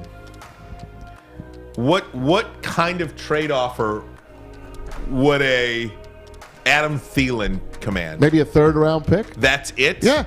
Look what Khalil Mack went for. We haven't talked about that yet. At the end. He is, huh? I think so. Why do you think everybody's at the end? Every time a player gets traded, your instant first thought is, oh, he's at the end. Oh, he's at the end. Whether it doesn't matter who it is. Your first thought is always, oh, he's at the end. Jesus Christ. Khalil Mack just got drafted in 2014. Khalil, he's at the end. He's done. So, speaking So last year, by the way, last year Khalil Mack had 6 sacks in 7 games, but he's at the end. He's at the end. Adam Thielen, you're lucky if you get a 4th-round pick for him. Really? That's my opinion. How old is Adam Thielen? He's done. He's 31 years old. He's been beating the crap Did out you of him. know where he's from? Michigan. Somewhere up in He's from Minnesota, but he's from Detroit Lakes. That's what it is. I know something to do with Minnesota. I love the guy. Love that. He's injured. Adam Thielen, if you're asking that question, if I tell you what I think he commands, I think he commands around probably 5th round, 6th round pick. And I tell you why, Adam Thielen has never done it on his own. Every time he's balled out, he's had Stephon Diggs on the other side, or Kyle Rudolph, Stephon Diggs, or Dalvin Cook in the backfield. Stephon Diggs goes to Buffalo. Insert Justin Jefferson. 2 years with Justin Jefferson. So to your point, I don't necessarily think he's done, but I think he has to go somewhere where they have somebody great in place for him to work. So I wouldn't give up more than a fifth round pick for him. Braylon, I know you were really intrigued with Khalil Mack leaving the Chicago Bears, a 2nd and a 6th round pick. So essentially, the Chicago Bears traded 2 firsts for a 2nd and a 6th. Yeah. You know, I mean, for what they had to trade to the Oakland Raiders at the time to complete the trade. The Chargers trade for Bears star Khalil Mack. It's in place, pending tinkering with his contract and a physical. This is from Ian Rappaport. Assuming that it goes smoothly, Mack will join Joey Bosa and the Chargers as the best pass rush tandem in the NFL. Yeah, I just think sometimes it's about what you're paying a guy. You realize, he's not done. They know he's not done, but they're not getting what they need out of him. Akeem Hicks is also another guy that's going to leave that team. You start to look around, and they're like, why pay a guy? Why just get this and start over? I love what the Chargers are doing. Let me get out of the NFC North for 2 seconds. I love what the Chargers are doing in the AFC West. The Chargers are legitimately telling you, Khalil Mack, we'll put him on the other side. Same thing the Rams did last year. They added Von Miller to that. What they're going to go out and do, mark my words, J.C. Jackson is going to be the last move that they make. J.C. Jackson is the free agent cornerback from the Patriots. That's a mic drop. The Patriots did not franchise him. If they're following a motto, if you're following the Rams' motto, right, and obviously with the exception of the quarterback position, if you're following the motto is have wide receivers. Well, we paid Mike Williams. We bought him back. Paid Keenan Allen, have a rookie-year quarterback. Balling Austin Eckler, great running back, dual-threat running back. Now on the defensive side, that's what we got to shore it up. Would you look at the Rams? You look at Von Miller. Well, that's Khalil Mack. You look at Joey Bosa. Well, that's Aaron Donald. You look at J.C. Jackson. That's going to be your Jalen Ramsey. They're going to follow that motto. Side note, let's return back to the NFC North. Detroit Lions fans, analysts, radio, please listen to me carefully. Who are these make-believe cheap free agents that you think you can go after and win a championship and literally build something? Who are these $4 million safeties that you're looking for? Who are these $8 million receivers that you're looking for? Who are these? Oh, yeah, we can. No, that's too much. If you want to win in this league, you got to spend some cash. You got to spend some money if you want to win this league. Everybody that wins at the highest level. You can go back to the Chiefs. The Chiefs won. Oh, they went to Seattle when they stole Frank Clark. University of Michigan, by the way. They stole him, paid him. They won a Super Bowl. Von Miller paid him. Anywhere you go, the team has paid some money to win a Super Bowl. You got to pay some cash. So all of you out there like, oh, don't go after Tyrann Mathieu. Don't go after Allen Robinson. Don't go after. Shut up. Go get somebody if you want to win, because all these little cheap free agents that you're trying to hodgepodge together to make this imaginary quilt, it ain't going to work. Don't get any Patriots. Excuse me. Can I just do this for you right now? Pretend this is a microphone. I'm tired of it. Every time you talk to Detroit fans, it's always, well, they shouldn't do that. That's going to cost too much money. Oh, well, this happened to us. Stop getting that bad taste out of your mouth from years before. If you say you trust Brad Holmes, trust him. You got to spend some money to win. They have spent money. But they've spent the wrong people. I know, but they have spent money. But guess what? It doesn't. Remember we brought up Scott Mitchell. Dude, just paid Scott Mitchell. Listen, how many times have you done something before you got it right? That's just how it is in life. Okay. You're going to have to take chances consistently. That's the point that he's making. I get it. Braylon just made the point. I don't care I don't care that you did it with Scott Mitchell and didn't work out for you. I don't care that you drafted Jeff Okudah, number 3 overall, and it may not have worked out for you the way you wanted it to. Just because it didn't work out with Okudah. All it's got to do is work once. That's it. Doesn't mean that if you believe that Derek Stingley Jr. is the best defensive back in the NFL draft this year, you take him. You don't not take him because it didn't work last year. All I said is they've spent money in the past. I know. They're not afraid to spend money. But again, they just don't know what they're doing. This is a new regime. Yes, that is true. Another one, by the way. A new one that we feel like we believe in. Yes, I do anyway. I'll speak for myself. Okay. Let me take a step back. Now that I got that, I'm a little more calm. You said they spent money. You got me fired up, Ray. Said they spent money in the past, right? Ready. I played in the NFL. Literally played. Watched the Detroit Lions from afar because I was from the city of Detroit. So I'm gonna check and see what they do. I've never seen a pick that the Detroit Lions have, a free agent player that they bought in and paid that I was like, oh, damn, that's a good move. Trey Flowers. No, it's okay. No. Everyone said, oh, wow, that's awesome. Maz, who the hell is everyone? NFL Network. Maz, I'm talking about myself. I'm talking about me from what I know from football and what I've done. Just me. I'm not talking about everyone. Just myself, Maz. Okay. When I watch, I've never legitimately been like, oh, man, that was a hell of a move. Even with Dre Bly back in the day. I said, Dre's kind of at the end. It won't be. He got here and what happened? Quick Six became his nickname. And I love Dre. Quick Six. And I love his name. I love Dre Bly. He's a friend. Quick Six is what they called him. He matched up on you. Oh, man, that's Quick Six. I've never seen that free agent. Like I'm watching on TV. I've never seen a Khalil Mack to the Chargers happen here in Detroit. No. I've never seen a Russell Wilson to the Broncos happen here in Detroit. I've never seen, and the list goes on. What I'm saying, you've just never seen that move or moves where you're like, oh, they going all in. Like a Deshaun Watson. And every time you try to bring up something, what you get out of Detroit fans and the radio and everybody, us too, we're guilty too, what you get is, nah, don't do that. We just got rid of Trey. We got some money. Let's be smart about it. I don't know who these make-believe. Stay the course. I don't know who these make-believe $2 million players are, but they ain't going to get you to the Super Bowl. And I think, Braylon, it's so true. Like, you want to go get Deshaun Watson. Don't they have to want to come here? No. What do you mean no? Not in a trade. I'm just waiting. I'm just waiting for a couple moves where it just happens, and you just like when you just feel it. And I get it. Trey Flowers was high on the free agent list when they picked him up. Quentin Trisha picked him up, and I get that.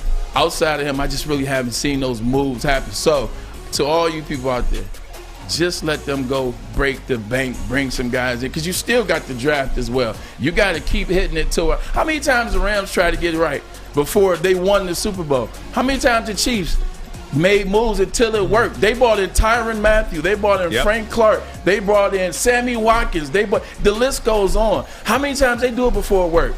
All it takes is one. You keep trying until it works. Hey, Gronk, what trading you to Detroit? I'm retiring. I'm going to retire. Thank you.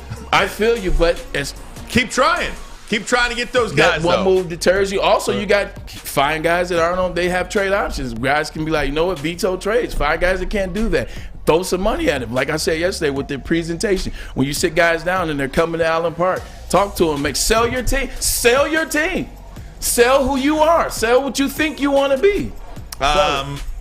No doubt about it, Braylon. I think you're so right about that, and that's what it takes, and maybe that's why they have not won since 1957. You're looking for a deep playoff run, and then a Super Bowl performance, and then a win. You know what I'm saying? Like that's how you get there. You gotta take chance after chance after chance after chance after chance till it hits. I don't want to hear, oh, we did that. Well, you know what? I just want to be part of the NFL. That's all. You know how you get part of the NFL? You go out there and get Tyrann Mathieu, Bobby Wagner, and Allen Robinson. Is there a quarterback controversy in Ann Arbor? Cade McNamara does not think so. Ooh. We'll have that for you coming up next. Armani and Edwards. Woodward Sports Network, the bottom line. Everything that we've hoped for, finally. He's going deep, right side. Oh, that is Edwards out there. He goes up in the air at the goal line. Hey, it's Brady Edwards here, wanting to welcome the sports marketing agency to Woodward Sports Network, to the family. Glad to have you guys. For the last decade, the sports marketing agency has literally leveraged athletes around issues such as mental health and substance abuse.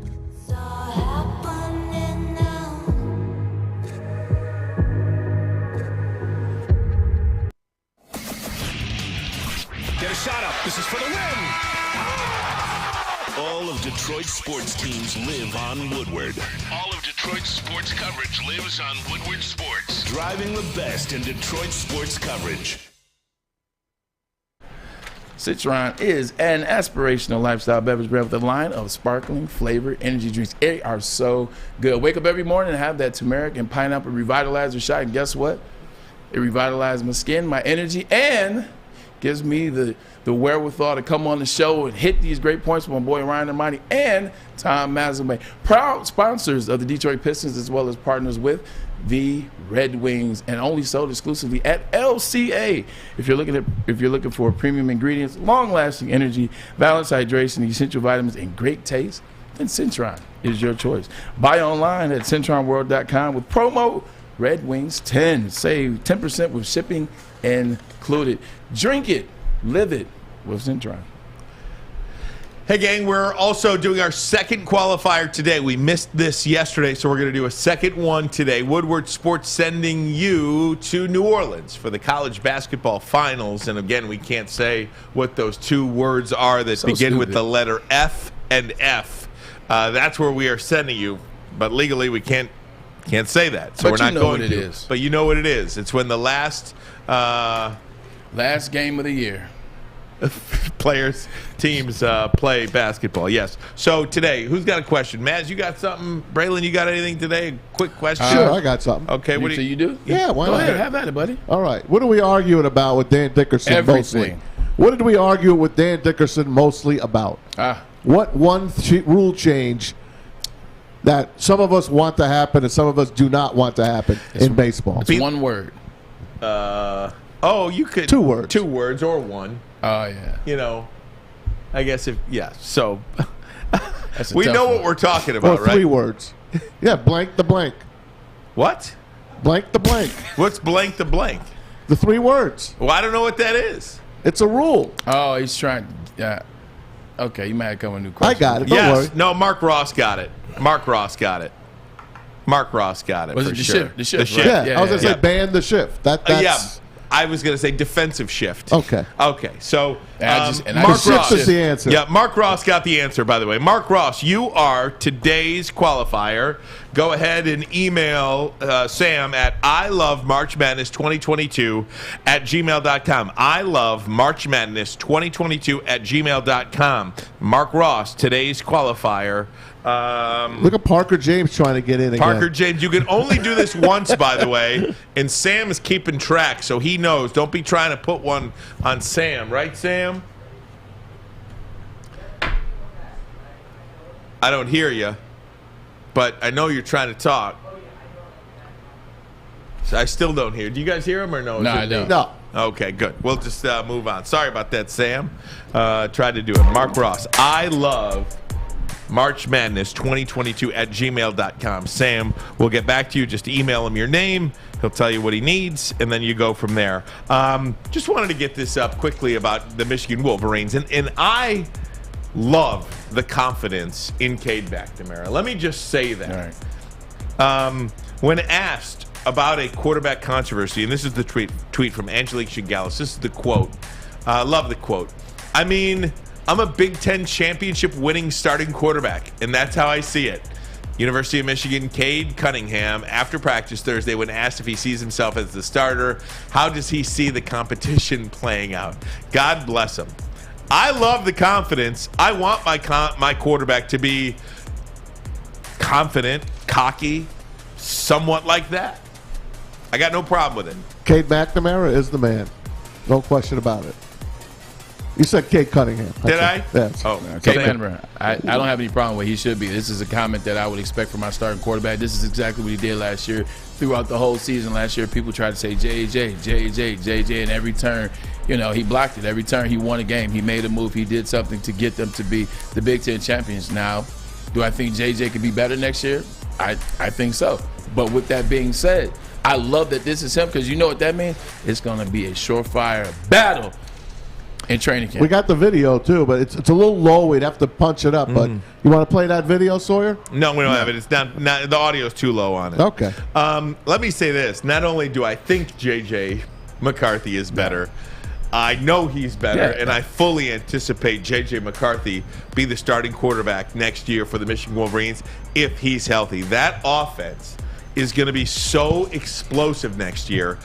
One football isn't going to be enough to get everybody the ball. Now, if you're the University of Alabama and you got 6 guys at skill positions that are going to go in the first round, they know how to do that there. In Ann Arbor, I'm not sure if everybody's going to be happy. I will tell you that Mike Sanderstill is talking about playing defensive back. No, he's already working on the defensive side of the ball. Yeah. Already working on punt and kickoff returns and all that kind of stuff. So Donovan Edwards, to me, could be a dark horse Heisman candidate, depending upon how you break it up between he and Corum. I mean, Corum nearly had 1,000 yards rushing last year. He missed some time and had split carries with Hassan Haskins. Yeah, JJ will be the guy next year. And to your point, I think that Heisman, it's going to be between him and Donovan Edwards for the Heisman, and probably the quarterback JJ in terms of a dark horse. The thing about JJ is when he came, every time he came in last year, teams kind of knew what he was going to do. The better teams were able to kind of put a better defense out there, kind of key in on it a little more. Now he's a starting quarterback, well, just assuming he wins. Now if he's the starting quarterback, I don't know what the hell this guy is doing. I don't know what the hell what this team is running. So it just gives you that much more, man, with him starting a quarterback. Stronger arm. You saw that all year. Like, he was able to come in cold off the bench and drop dimes right on the money. So it's going to be an interesting quarterback battle. Actually, it's going to be a damn good quarterback battle once training camp happens, because you got one guy that knows he's the Big Ten champ from last year. You got one guy that knows he should have been the starter last year. Can't wait for those guys to clash. I hope JJ is going to be okay. I'd hate to see this phenom not get a chance to show his worth, because of an arm problem. I know you're not worried about it, and Harbaugh's not worried about it, quote unquote. I'm worried about it. I'm not worried about it because it's March. Why is he hurt? What could he have possibly done? Stress on the throwing shoulder. What do you mean? What has he probably done? Like literally, as soon as the season ends, it doesn't mean they're done. There's throwing, there's weightlifting, there's training, there's movement. There's a ton of things that the team does from that first break. Probably that's stuff we don't know. Yeah, no, that's what I'm saying. I said that break probably ends around like January 15th or something. And then guys, they get in there, they start lifting weights, they start throwing, they start doing 7-on-7. You start doing things. So all type of ways you can. I'm just saying, how many passes did he throw in real time? I will tell you. Well, that doesn't matter. That's like saying, how many shots does a basketball player put up before? Like he only shot 15 shots in 3 games, but he shot 1,000 shots. Working out the night before. So did everybody else. But if you look at Michigan's schedule here, I mean, come on, guys. Colorado State, Hawaii, Connecticut, Maryland. First month of the season. I mean, you play Ohio State, Penn State, Michigan State, and Iowa. Iowa will be a tough game, maybe because it's on the road. But I mean, it's a night game. You're looking at 8 for sure wins in 4 tough games. So 8 of the 12 games is a gimme win. And 8 of the 12.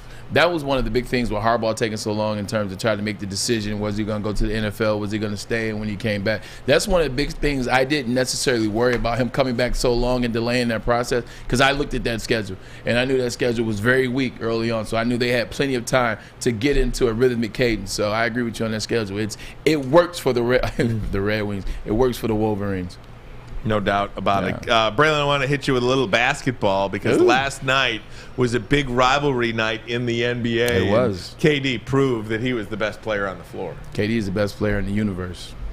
It's not even up for debate. The Slim Reaper. The Slim Reaper, as Maz likes to call him, man. He basically just came out there. He dominated. He's very efficient. He's always been very efficient. Doesn't have to take a lot of shots to get to 30 points. But last night, just wow. Like KD and Kyrie, man. Kyrie had a chance to come up. Oh, my God. It was so much fun to watch. But the best thing that you really got to see, by them being as good as they are, by them being the type of guys that they are, they love basketball, they play basketball, they dream basketball, they live basketball, they're great at it. What it also does, just look at the guys on the bench. Like, just look at the role-playing guys. That's where they're going to cause so much chaos in the Eastern Conference Finals. You got the Celtics, you have Milwaukee, you have the 76ers, you have the Bulls and the Heat. But when you look at the bench, man, like there was a Goran Dragic sighting last night. Yeah. Goran Dragic. Told you I liked him. No, you did. Goran Dragic was able to get 7 assists off the bench, get people involved. Seth Curry, the other Curry, who has the better 3-point shooting percentage over the past 6 years than his brother Steph. He was amazing last night. He really wanted to take it to him. Did you see the energy that Seth Curry gave to the bench? Oh, by the way, he's married to Doc Rivers' daughter. Did you see the energy after he was hitting 3-pointer after 3-pointer and looking at that bench, grimming those guys, looking down at them? Man, not to mention Drummond. Before Drummond hurt his ankle, Drummond was reinvigorated, as we like to say. He got on Embiid. He went toe-to-toe with Embiid, gave Embiid some physicality, some energy. It's going to be tough to beat those. And by the way, Ben Simmons didn't play. And when he gets back, I know he's ready now. I guarantee his back ain't hurt no more. Kyrie had some interesting, fun things to say about Ben Simmons and all that kind of good stuff. You'll hear from him next coming up. There's one thing that bothers me, and we'll talk about it. Armani and Edwards. Woodward Sports Network, the bottom line. Boom. I'm Kay Cunningham. Working with Hall Financial to purchase my first home was easier than I could have ever imagined. They treated me like family from start to finish. Find out for yourself at callhallfirst.com.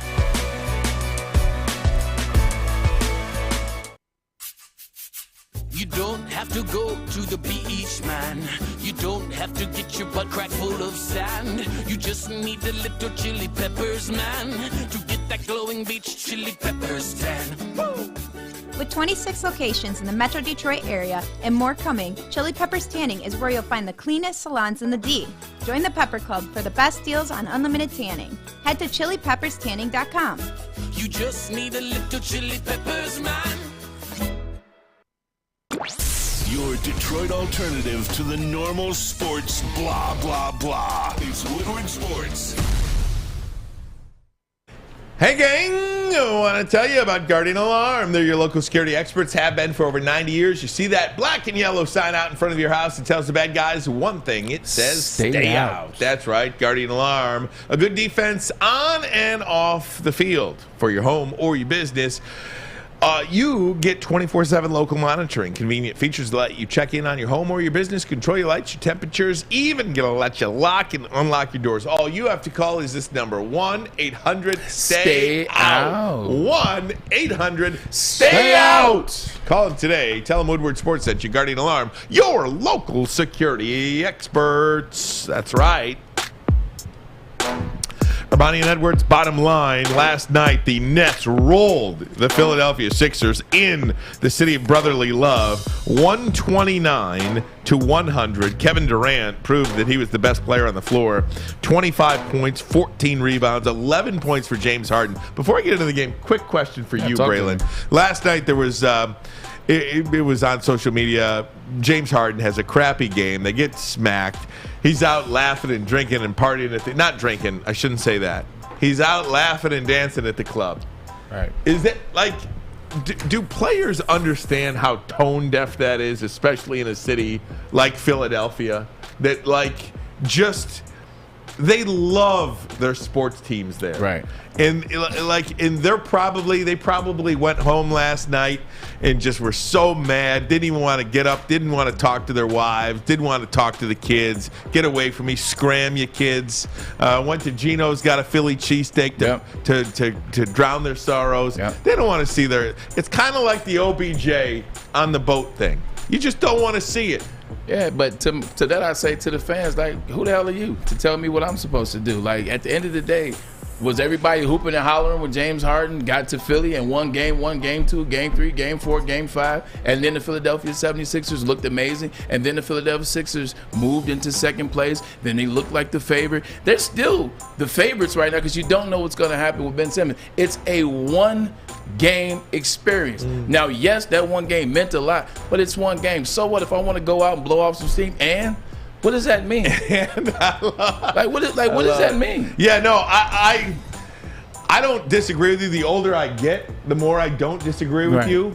But perception is reality. Perception is I left the Brooklyn Nets because they didn't believe in basketball, because I didn't think they were committed to winning the championship and do the things that I'm willing to do. Perception is I came to Philadelphia because I believe that Philadelphia is committed to winning. I believe Joel Embiid. I believe in the fans. I believe in that. So if I have to go out one time and you don't even know if I was having a drink or if I was just... Yeah, no, it wasn't. I shouldn't have said the drinking. I shouldn't have said that. That was my fault. There was nothing about it. I think fans need to take a step back sometimes. It's no different than, forget about going to the club. Right. It's no different from being down 30 and sitting on the bench laughing. Like it's just, it looks bad. It looks bad. That's all I'm saying. Because perception is reality. Not we can all go back and see AB after he walked off Giant Stadium's field. And he's in an Uber laughing, and he's at a club, he's laughing, then he's at a box, an owner's box, he's laughing. This is what we see. It's not the athlete's fault, it's our fault because we're the ones videotaping all of this crap. Oh, he put his own out. Did James Harden put his own video out? No, James Harden did not put it out. So someone videoed him. Yeah, so it's Urban Meyer. Did he put his own video out? No. Okay, someone videoed him. I'm just saying. It's the phone. What was Urban doing? Oh, Urban. Yeah. Oh, yeah, he was getting it in. He was just grooving. Yeah, I mean, it's only going to get worse. It'll only get worse, but fans. Fair enough. I just wanted to ask you about that because it's like you're creating undue pressure on yourself. So you mean to tell me I can't go out and have a bite to eat after, like? Of course you could. A bite to eat is one thing. Going and laughing and dancing and hooting and hollering. I'm not saying it's terrible. What I'm saying is it creates an undue narrative on you. The good thing about it's just the way it is. The good thing about it is the players that we're talking about, James Harden, guys like that, they love the sport and it won't matter. This doesn't bother them what people think about it. It doesn't bother. He'll be ready when the playoffs start. Fair enough. Just guys wanted be to ready ask when you. the playoffs start. Kyrie, Ben Simmons. Here you go. Here's what Kyrie had to say about Ben Simmons' new teammate, Ben Simmons. I think playing for Ben and this night meaning something to Ben and not only Ben, but Dre, Seth. When you get traded in this league, it's not easy to deal with, and you pick up your stuff that you've, made a home out of. You're in one city and then you have to transfer to another city. It's not always easy. So we try to welcome in.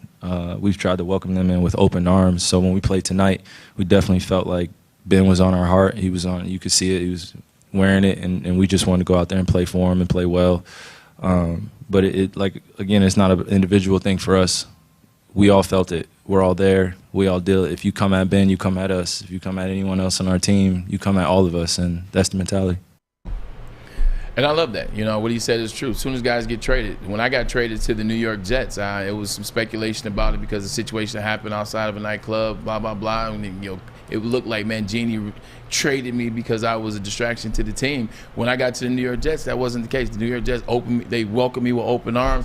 They were just excited I was there. They said, hey, man, let's play some ball. Let's have some fun. If you need anything, and go down the line, I'm getting guys' numbers. And then we go to back-to-back AFC championships. It's a great feeling when, you're welcomed into that brother. And I think that's how it is with most teams and most leagues. Guys are excited. Guys are there. Guys see it. Because guys, when you're not when you're not so close to it or you're not directly involved by it, you can sit and look from outside. And those guys were looking at Ben Simmons' situation from outside, and they probably know some things, internally. They know some stuff that we're not privy to. They know what he was going through, some stuff that wasn't Ben's fault, or maybe some stuff that was. So I think that it was a good situation, and that tends to happen. The one thing about the actual on-court stuff, when KD plays, we know they're great. When Kyrie plays with KD, we know they're damn near unbeatable. And you add Ben Simmons to that mix, it's going to be extra. The interesting thing is they're the 8th seed right now, right? They played well in the last 2 games. They're the 8th seed. They only have 4 more games that Kyrie can play in. It's only 4. They got to let him play. It's only 4 more games that Kyrie Irving can play in. Just imagine. And I don't want to put that energy out there, but just imagine for whatever reason, I won't say injury, just for whatever reason, they make the play in. And then the 8th seed, now they got to go against the 1 seed. And by the time the 1 seed to beat the 76ers. So imagine if you have Brooklyn and Philadelphia in the first round. Be the most epic first round in the history of the NBA, Maz. Oh, I'd pay for it. I'd pay to see it. The NBA don't want to see that in the first round. They'll basically kill each other off. That's why the NBA they better do some backroom deals. Oh no, they will. As it relates to this vax. Because 4 games, man, I tell you. Hey, gang. Hey, I wanted to ask you, when you did go to the Jets and then the 49ers, who stepped up in each team first and was really friendly with you? Oh, player. One of my best friends to this day is Kerry Rhodes. So I knew Kerry. Yeah, we had Kerry on. Yep, we had Kerry on. I knew Kerry going into the Jets. So him and Revis Island together. Yeah, Revis Island. That's what we talked about. That's when he was at his best, talking about Darrell Revis. But he was tight. But someone that I didn't know, who stepped up to someone I did? Big Cat, Sean Ellis. Nice. Big Cat, Sean Ellis. Sean Ellis actually the guy that laid out. I want to say, Drew Bledsoe. Did he? I want to say you might be right. I think he smacked. It was against the Jets. I think it was Sean Ellis knocked out Drew Bledsoe. So insert Tom Brady's legend, but it was Sean Ellis, and then with the 49ers, it was Alex Smith. What about Bart Scott? Was he anywhere to be found? Bart is Bart. I've known Bart since I was middle school. He's from Detroit, Southeastern High School. Shout out to the Jungleers. But Bart and I had a relationship. Cool. We talked a lot of. Between the two of us, nobody ever shut up. Nobody ever. I mean, he talked more than me, which says a lot. But we had a lot of fun. That's so great. Alex Smith was a good guy. Alex Smith's a great guy. That was your draft night guy. Alex Smith, exactly. Yeah, and remember I told you a story about when Aaron Rodgers said, me and Alex were the ones that he said it to. How you doing? Nice to meet you. Number 1 pick in the draft. So Aaron Rodgers told me and Alex. What a jerk. I hate Aaron Rodgers. I do. I hate Aaron Rodgers. I can't wait. That's a very great story, I can't wait for the Lions to win the NFC North next year. Does anyone know that story on TV? You gotta tell that story. I never said it on air because when I was doing ESPN or Fox, I never said it. I never was in a setting where that story organically came out. If I would have told it, it would have been I was bringing it up for no reason. We gotta leak this to McAfee. Yeah, I know, right? And that's a real deal. Actually, I might just post it on my Twitter. There you go. And tag McAfee. Yeah, that'd be a good one. Guys, it's the time of the day for Maz's videos of the day. We'll have those for you next. Termani and Edwards. Sports Network, the bottom line. Yes. Take care of shot? Oh, excuse me, it goes down. Think you can make the big shot? Washington fires and hits. Woodward Sports wants to send you to the finals for college basketball April 2nd through the 4th in New Orleans. That's right, you and a friend in the Big Easy. We'll take care of the airfare, hotel, and tickets to see the finals for college basketball. Listen Monday through Friday to the Morning Woodward Show. Big D Energy. And the bottom line for your chance to qualify. If you can make the big shots, you and a friend are getting out of the cold into New Orleans. Keep listening and watching for your next chance to win. Powered by Planet Fitness, Syntron, and the Sports Marketing Agency. And it's over. Anything can happen in March. Hi, my diamonds. It's Crystal with an X. You want to get hot and perfect like me? Here's my super easy routine. Drink at least a gallon of water before you wake up. Attach a weight to everything in your house. Hello? Sell your car and just sprint everywhere. Scream when you exhale. Don't follow Crystal with an X. Do your own thing at Planet Fitness with tons of equipment and free fitness training in our clean and spacious clubs. Join now for just $10 a month and cancel anytime. Comerica Park, sunshine, the crack of the bat. More sunshine, warmth. We're almost there, Detroit. Summer 2022 will be the summer of Woodward Sports. We just gotta make it through this damn cold first. It's that time of the day where we talk about Gypsy Vodka. This is Michigan's own gluten-free vodka, and guess what? Adam and Mike, you got it right with this one. The stuff is so good, they now make pre-made in a can Moscow mules, and they taste delicious. It's Friday, no better time to run down to the liquor store, grab some Gypsy by name. You know why? Because it's corn distilled 6 times using artesian spring water, and the stuff is smooth. Ask for it by name. But remember, if you're going to drink this weekend, better be drinking Gypsy, and also you better be drinking responsibly. Hey, basketball fans, it's Maz, and we want to get you hooked up for the tournament. We want to put $1,000 in your hand. Woodward Sports and Papa Romano's wants to say who can pick the best bracket in Detroit. I'm already part of this. I joined. It's really easy. By the way, the bracket champion, you win $1,000 in cash. Second place finisher, not bad. You win a pair of Adidas Yeezy, the Boost 350s, and the third place finisher, even better. Win a Papa Romano's pizza party. It's easy and free to enter. Just go to woodwardsports.com, powered by Papa Romano's Pizza. Woodwardsports.com for the Woodward Sports Bracket Challenge. Get on it. And now it's time for Maz's Videos of the Day, only on the Woodward Sports Network.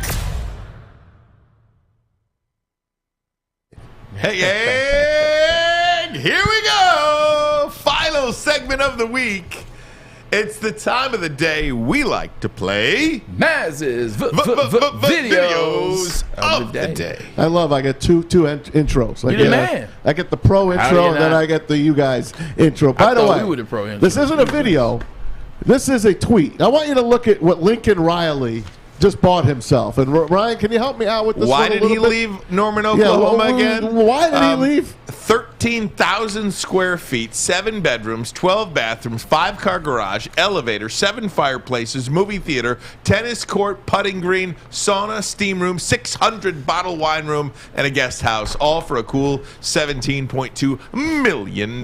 Lincoln Riley at USC. You also get to use the private plane. You know what you gotta love about a picture like that, and the truth about that, if you're set coach Nick Saban, set coach Joe Paterno, Bobby Bowden, or even some of the newer coaches, he got all that. That joker ain't won not one national championship. He ain't won nothing. I don't even think he's won a playoff game. He's been they and made haven't to the won. playoffs, but I don't think he's won a game. I can't wait till we talk about that college coaches list too, because his name was on there and Ryan Davis was 4th. I'm like, how the hell are you guys on there? Not a game. I'm not hating. You go for what you get. I appreciate that you have the opportunity. To pay for you. Hey, it turns out, is that not the best gig ever? Yeah, it's not even close. It's not even close. It's not even close. Wow. All he's got to do now is win. With a close runner-up, East Lansing. That's How about this? Pretty close. Dan Campbell makes $4 million. Yeah. And probably lives in a condo. probably lives in a condo across the street from Allen Park. Wow. Yeah. No deal, man. That really is. Either way, man. I give up. Hey, baseball's back. Why not take you back to last year's opening day? We were live downtown Detroit when Miggy did this. What a picture. As the nose grows longer. That isn't snow again. Was that a Pinocchio? 1-1, sky to right. Deep and gone! Miguel Cabrera's 350th as a Tiger. Second base. He thought it was a double.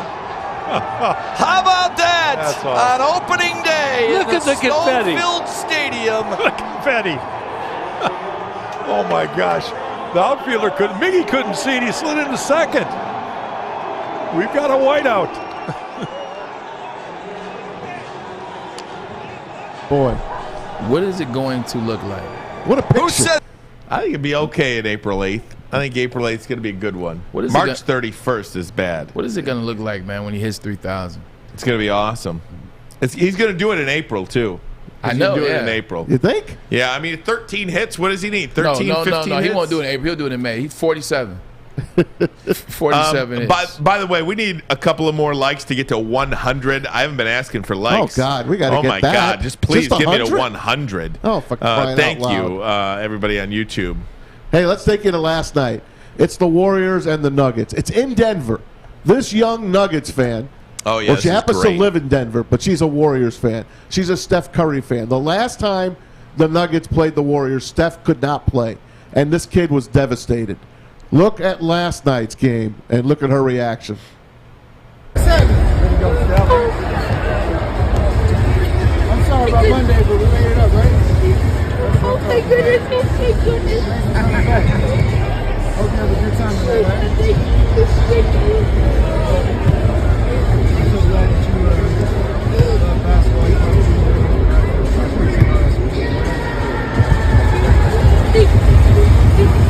mean that card thing?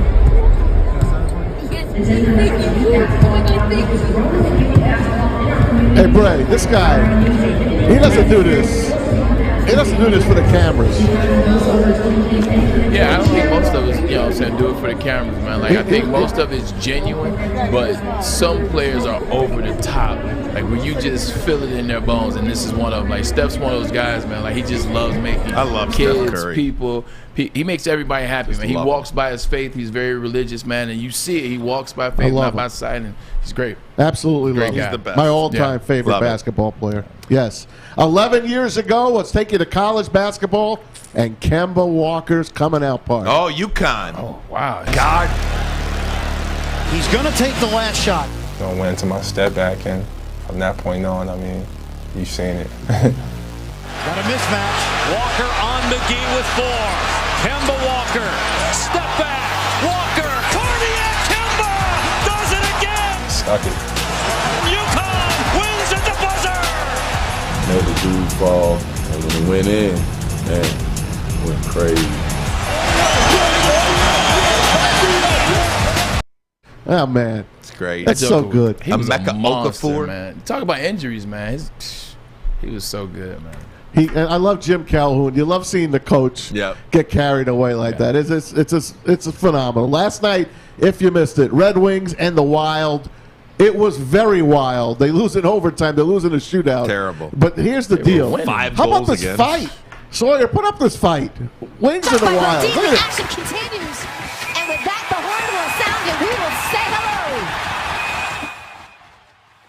What was that? I don't know. This is not a good sound. Anyway, but look at this fight. It just continues to keep going. Look at all the sticks on the ice. Holy Toledo. Oh my Holy gosh. Toledo. Holy Toledo. Holy Toledo, Batman.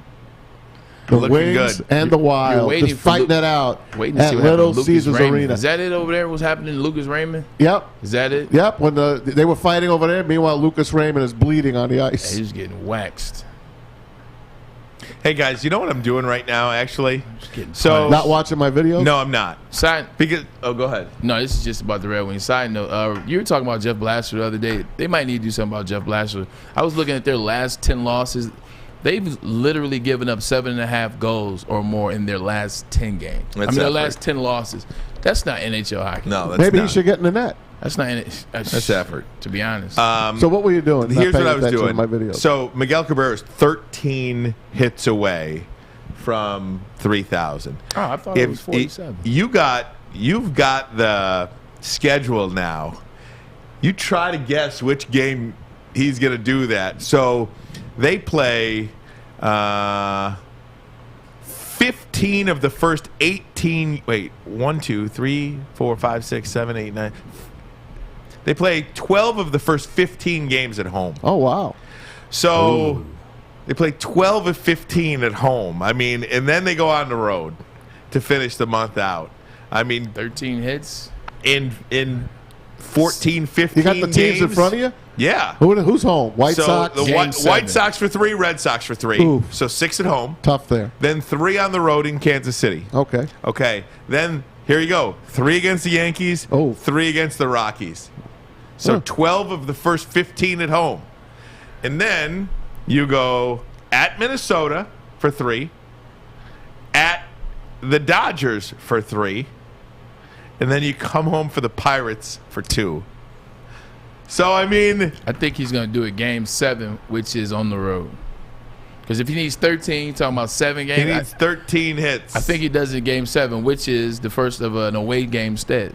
You got him heating up right away. Yeah. You know, it takes him a long time to get heated up. Maybe we can examine that on Monday. Well, last thing I saw was you showing me him hitting The the home snow game. run. Yeah, he had 2 of on them. opening day. Yeah. I love everybody. Get us out of here, Bray. Hey, man, it's been a hell of a week. Next week, let's get back on track with the likes, man. We got to get Ryan to talk about hitting that like button, smash it, hitting it down. But great week, man. We had my boy Sawyer filling in 2 days. We really appreciate you for Al. Sawyer, you're the man, dude. Sam, always, man. Ooh, great as always. Uncle Maz on the couch. We appreciate you and all that you do. Thanks for Tom Izzo, by the way. We did have Tom Izzo, Mr. 663. Ryan Armani. 664 now. 66. Oh, that's right. Excuse me. I don't want to shortchange. But for Armani and for Edwards, this is The Bottom Line. Have a good weekend.